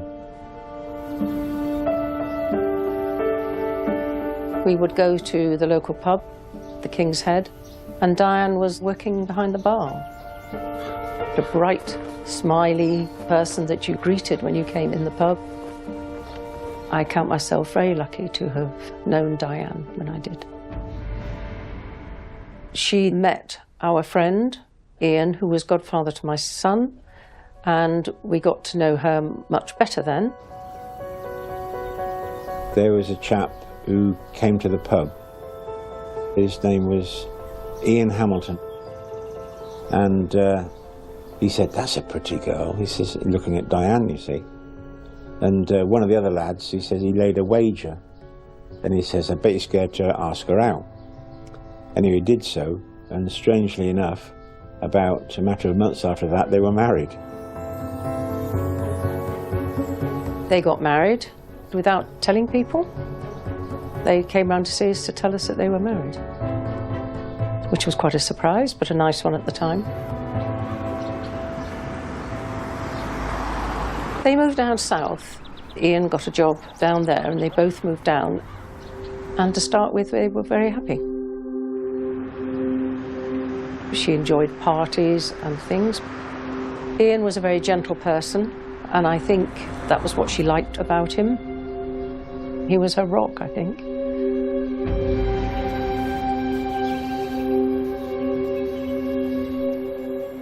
After moving down from Lincolnshire to Essex, following her wedding, Diane had trained and found a job as a social worker. But the marriage with Ian Hamilton ended in divorce. Then one fateful day, Diane booked an appointment at the small GP's surgery in Coggeshall. Robert Jones met Diane when she presented herself at the surgery. They became an item, had an on-off relationship. Today that would be seen as unacceptable in the workplace, but of course this is 1983 and ethics were very different, but that is how they met, yeah, as she was a patient at the surgery. At the time they began their affair, Dr. Jones was into his second marriage and had 3 young children. He lived in a rambling former farmhouse known as Lee's Farm, just outside Coggeshall. Once the divorce was out of the way, in September 1982, he and Diane were married and had a baby daughter. But even in this small community, few seemed to know the doctor's new wife. Back in the early 80s, he was my doctor. He was, extremely nice and pleasant guy. There was a family connection in as much as my 2 children were the same age as Dr. Jones's 2 children, and the wife used to take them on a Saturday to their riding school. But one never knew Mrs. Jones, from my point of view, just never knew her. But by the time Diane disappeared in July 1983, in some circles the gossip had already started. Most of all at their local, the Woolpack Inn. I'm not doing this. They'd been married for less than a year, Dr. Jones for the 3rd time, but their relationship was known to be a stormy one. Volatile. I say this without prejudice. Volatile. They have... A stormy relationship. Thank you, dear. We had a lot of people come forward to give their recollection of Dr. Jones and Diane Jones. A lot of people knew that the relationship was a pretty volatile one because they had arguments in the local pubs in the village. If they would fight in public, police began to wonder what might go on behind closed doors. Detectives began to look a little closer at Dr. Jones's account of the night Diane disappeared, Saturday, July the 23rd. They'd spent that night in the Woolpack, and the evening had ended in a blazing row. You think I drink because I wanted to get drunk? I drink the way He said he drove back to the farm, parked the car behind the house, and he never saw her again. She disappeared. He looked round for her and she was gone. But he didn't report that straight away. He waited for 9 days until he reported her missing. It wasn't until 9 days later that he went to the police and said, my wife is missing. And that's when the hunt started for Diane. I remember trying to ring her, so I rang her quite regularly. And for a while, I wasn't getting through, or there was no answer at all. There was mixed evidence about what happened that night. There was an area of suspicion around it because of various calls and knowledge of the couple to Essex Police. Robert says that he drove all the way home. What's more in dispute is whether Diane got out of the car on the way home. The distance from the Woolpack Inn to Lee's farm is less than a mile. A journey that should have taken no more than 4 minutes. But did the car stop on the way? There are 2 witnesses that saw what they thought was Diane walking down the road, a short distance from Lee's farm, going towards Lee's farm. Whether there was some sort of altercation in the car and she got out, whether she got out before she got the home address, we don't know. We never did establish that. I had a phone call from Robert to say, did I know where she was? Had I seen her? Had I heard from her? It was in the July of '83 when she was reported as missing. I'd been on holiday, and when I got back, she wasn't there. It was a strange one, but I'd knocked on the door a few times, and she'd just gone. And I never saw her again. I never saw her again. I've got the feeling in the town, and perhaps also from the police, that the person most of interest was Dr. Jones. They did talk to other people, they did follow a lot of avenues, but it always seemed to come back to Dr. Jones. The whispering was, well, of course, her husband's done away with her, I knew a number of Essex CID officers at the time saying to me privately, you couldn't write it because it would have been libelous, but the police were saying, well, he's done it, Robert did come and see me after she had been missing for some time to see if I had had any contact with her or anything. And that sort of surprised me at the time. He was quite a cool character. I think that probably didn't help him in a way, that he came across as very calm, sometimes monosyllabic. Didn't seem, at least the outside world, hugely stressed. I didn't see him doing any big interviews with posters saying, can you help me find Diane? There was none of that. Doesn't mean to say that he was involved, but it was a facet of how he was viewed, I think, probably by the police and locally. Essex Police at the time viewed the way that Dr. Jones was behaving as odd.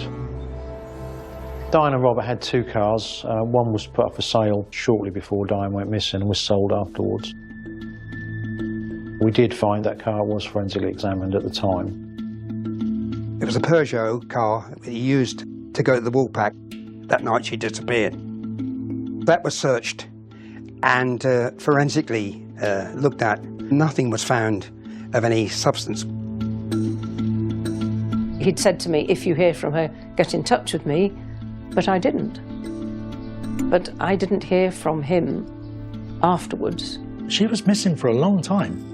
I mean, she really was. I mean, it wasn't just a few days. This went on and on and on and on. I was worried because time marched on and we didn't hear anything and didn't know anything. I don't think I wanted to ring Robert to find out if she was home, because if I had, I was going to be told that she wasn't.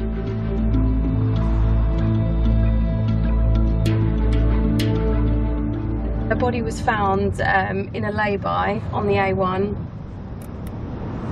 just down from this bridge.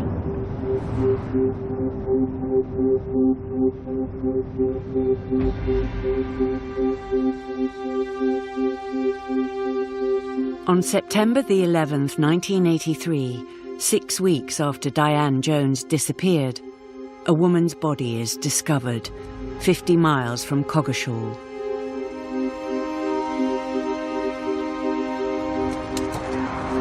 My name's Kelly Nibbs. I'm an investigator and I work on the cold case unit for Cambridgeshire Police. The body was found in a lay-by. There was a ditch just behind the lay-by which wasn't visible from the road, and that is where the body was found. In the field behind, there was the car jack which was found as well. We believe that the car jack was used as the murder weapon. Obviously, with the Diane case, when they heard that a body was found of a female around the similar age, they would have pretty quickly been on the phone to Cambridgeshire Police that they've got this missing lady. Could the body potentially belong to her? But instead of 35-year-old Diane Jones, the body turns out to be that of 36-year-old Janice Weston. Janice Weston was an unlikely murder victim in many ways. She was a very successful, quite glamorous professional woman. She was a lawyer. The circumstances of Diane Jones' disappearance had some similarities.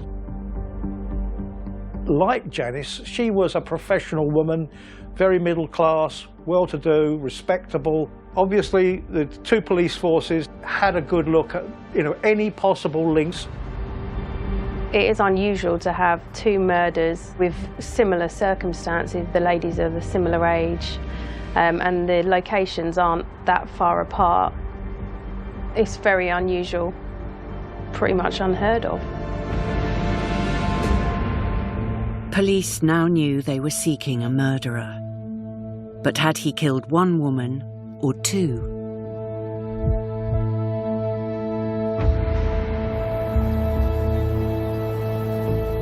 As summer turned into autumn, Diane Jones's whereabouts remained a mystery. Detectives scoured the country for clues. The police said that anyone in Diane's phone book or whatever, please contact us for elimination purposes. I was obviously in the phone book, so I did. And that's when a detective from Coggeshall came to see me. In Coggeshall itself, potential suspects appeared one by one. But inquiries seemed to lead nowhere. When I was interviewed by the police and asked where I was on certain days at certain times and who I was with, I referred to this diary, which they were quite surprised I had. But as you can see, every day has an entry in it. July 23rd, okay, so that was a Saturday, yeah. And, well, I went around my mum's all afternoon, and I went out with my friends, Jeff and Andy, and my mum and dad got back off holiday. There we are, how exciting is that? All the people I was with, the police actually went and checked them out and interviewed them and said, were you with David on the night of so-and-so? So, oh, well, if he says we were, then we must have been. This afternoon, detectives visited the farmhouse home of Dr. Jones at Coggeshall in Essex. They searched an outbuilding and took away... They exhausted every line of inquiry as far as a missing person and more. Nothing could have been done more, I don't think, to find her at that time.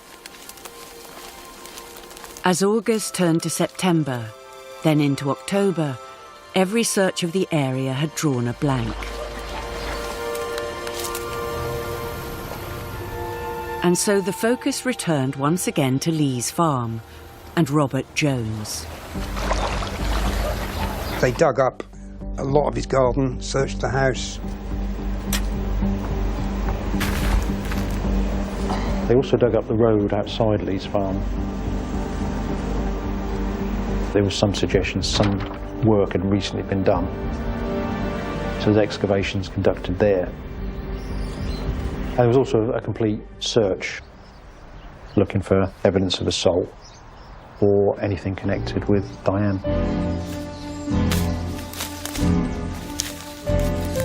It was on October the 22nd, 3 months after she was last seen alive, that the horrific story of Diane Jones's fate became all too clear. To me, it was very sad that she should come to such a horrible end. to think that she'd been lying there for so long.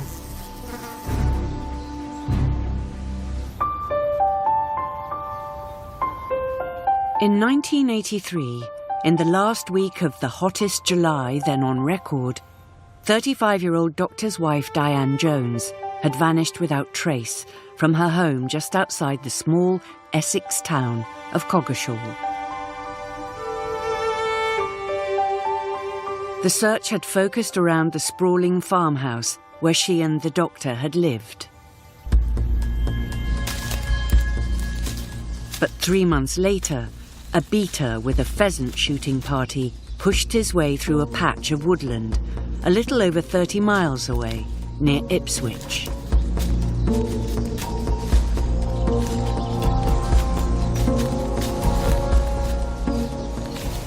The body of Mrs. Jones was discovered 30 miles away from her home where she went missing in July. She was hidden in thick undergrowth in a copse near Ipswich. She died from severe head injuries. More than 100 police have been combing the area looking for a weapon. Some shooters were going through the wood, and they found the body in a shallow grave in that wood. I was called that day, as soon as the body was found, to go up to that scene. It was a missing person story. That changed very dramatically overnight when her body was found. Suddenly it became a murder inquiry. I saw her in skeleton form. She still had her clothes on, but she had deteriorated quite a bit. The pathologist advised us to dig well under the body to lift all the earth with the body. So we did that.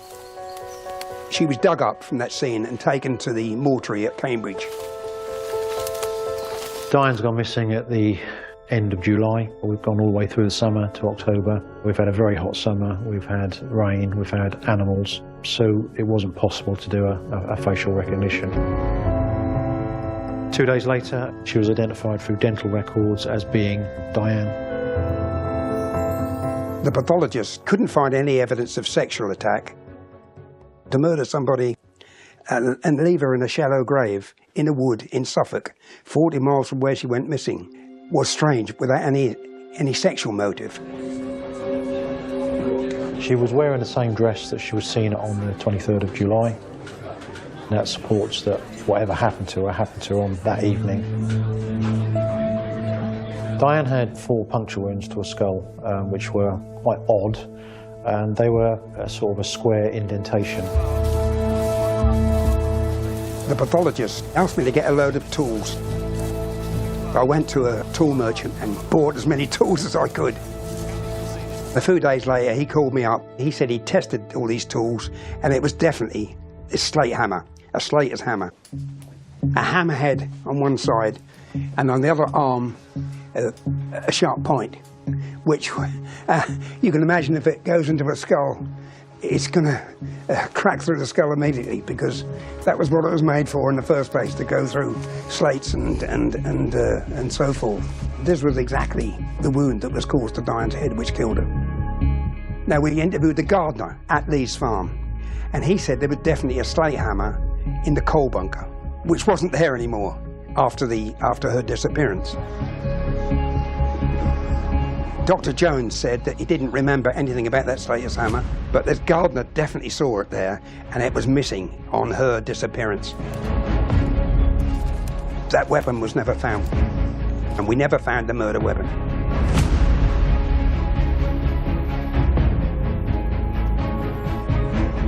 The final news was horrible, awful. To think that she'd been there, lying there for so long. But I remember when they found her. Yeah. The news came through and I thought, my God. And I phoned up parents type thing. And he says, didn't you know? I says, no, I didn't. It was a shock. When they just turn up dead, it hits you. My movements were covered, so I was kind of eliminated very, very quickly, really. And my first thought was, and it's still my thought today, my first thought went to speculating about who did it.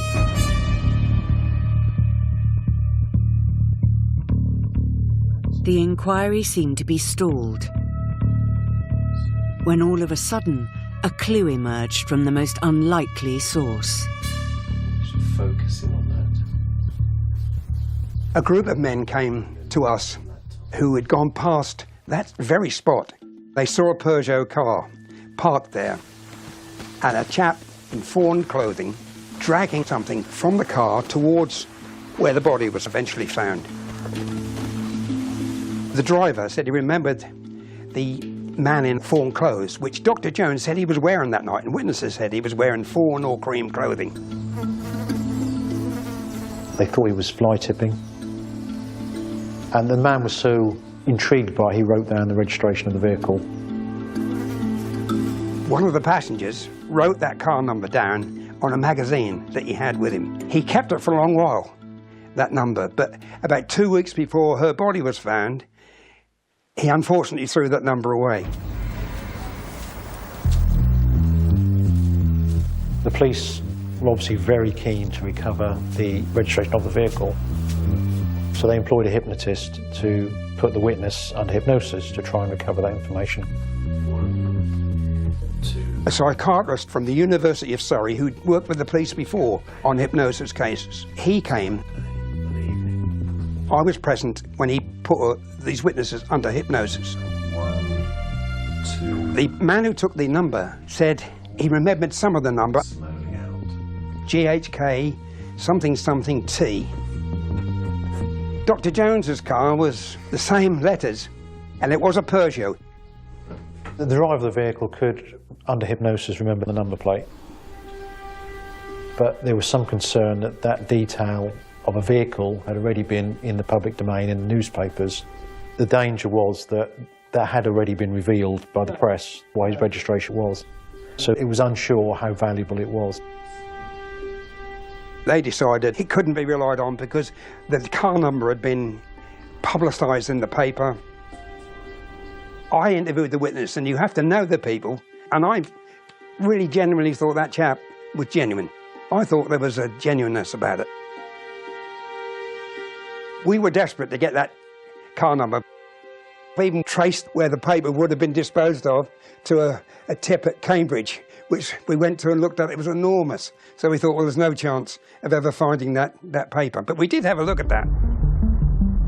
Detectives made a further attempt to nail this evidence. Perhaps in writing the number, an impression was left on the paper directly underneath. The number plate was really important because it potentially put an offender at the scene.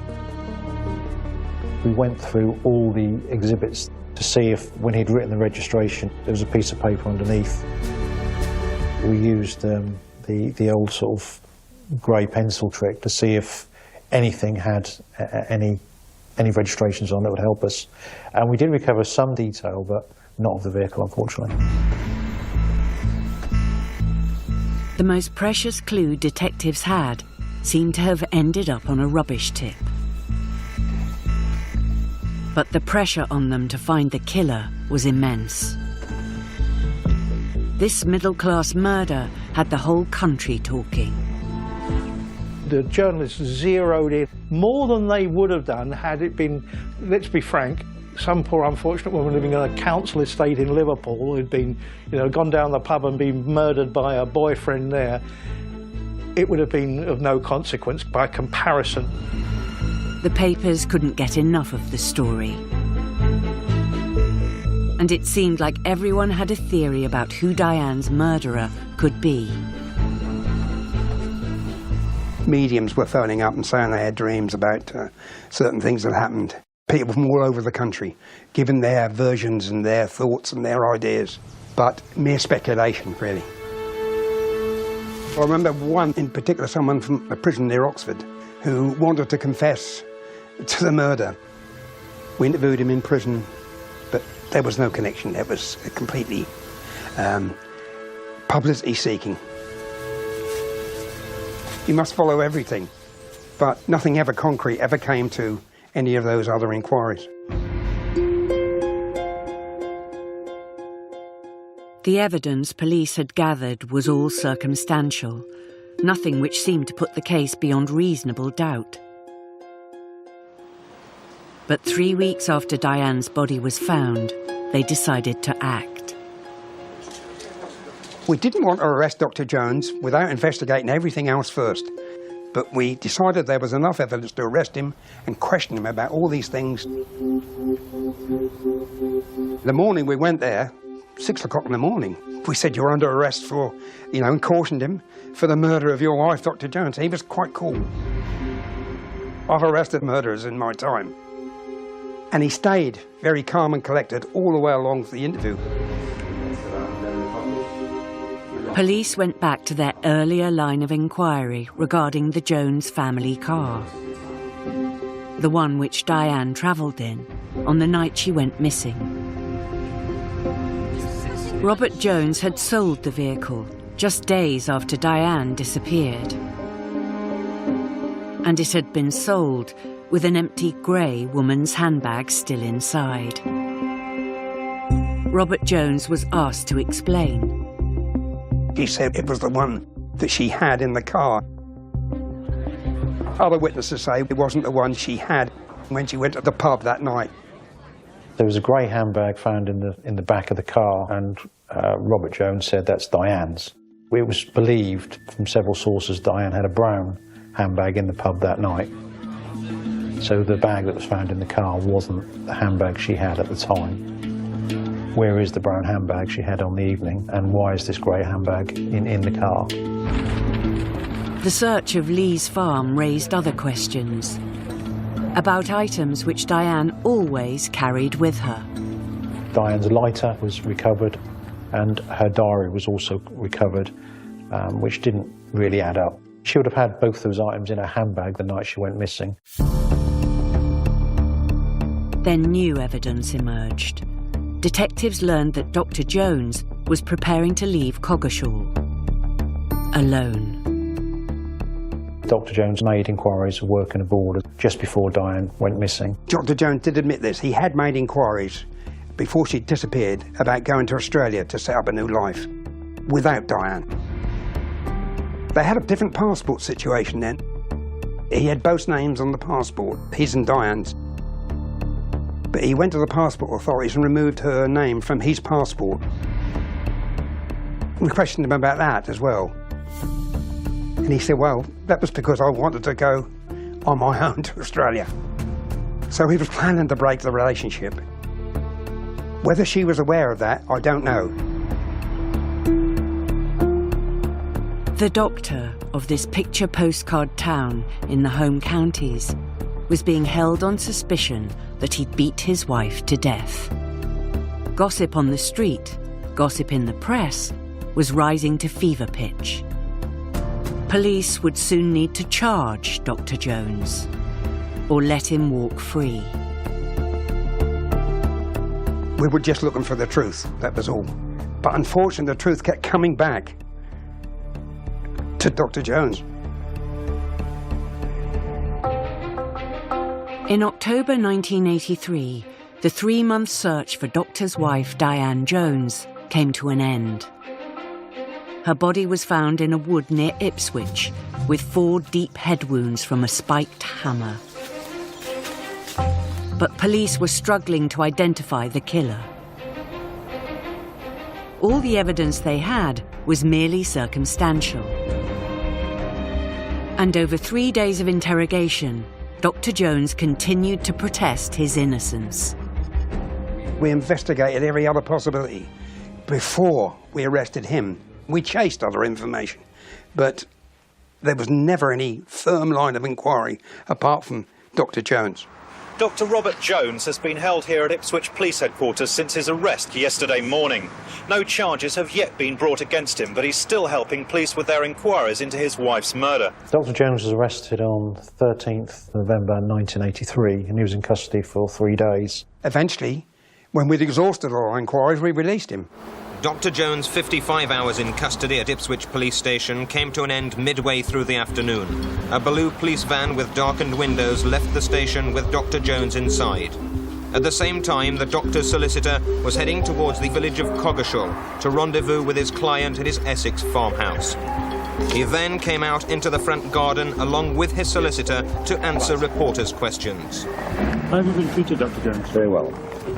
Do you think that, as far as you're concerned, the inquiry's over now? No. Is there anything else that you can help the police with? I wouldn't have thought so. After now, there will be no further comment to be made, and we'd be grateful if you'd disperse. Then I wrote a report to the CPS. We had to get permission on a case of this intensity and media coverage to see if they thought we had enough evidence. It's not for the police to decide who's guilty and who isn't. They're simply an instrument for gathering all the available evidence. The file went to CPS to decide whether there was evidence to charge him for the murder of Diane. CPS will decide if there is a reasonable case to present to court. And CPS's view was there was not. Dr. Jones had undergone 3 days of the most intense scrutiny. His story had been checked and rechecked.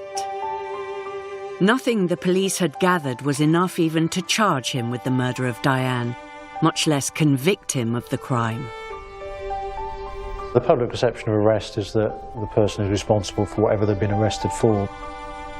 That isn't the case. An arrest doesn't mean a person is guilty of the offence. Diane's inquest left open the question of who was responsible for her death.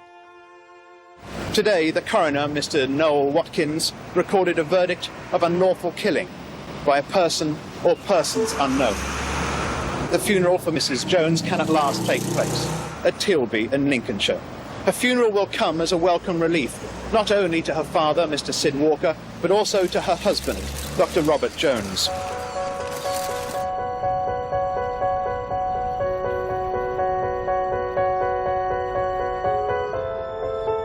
Diane's body was returned to the little Lincolnshire village where her life had begun.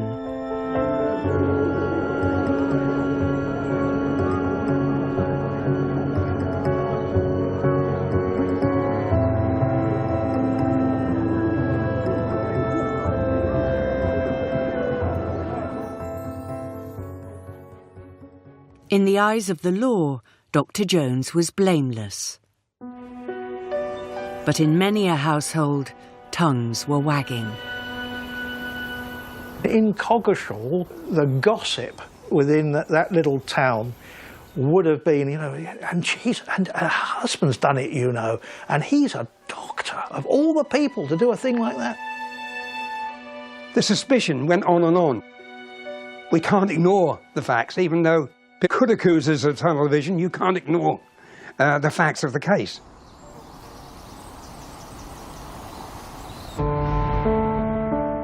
I'm the last person to have seen Diane Jones alive.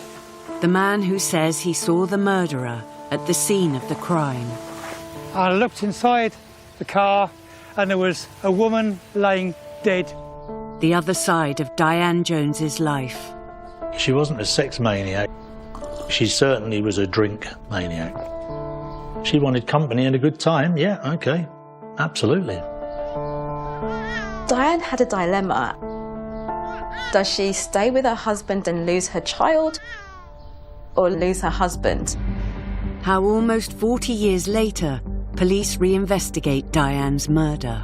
In 2021, we had some new evidence which we felt might change the opinion. And how Dr. Jones took his secrets to the south of France. Du tout, aucune connaissance de la vie en Angleterre. On avait l'impression, bon, la seule fois il m'a parlé de problèmes avec son ex-épouse, il m'avait dit ça me fait trop mal, je ne veux pas en parler.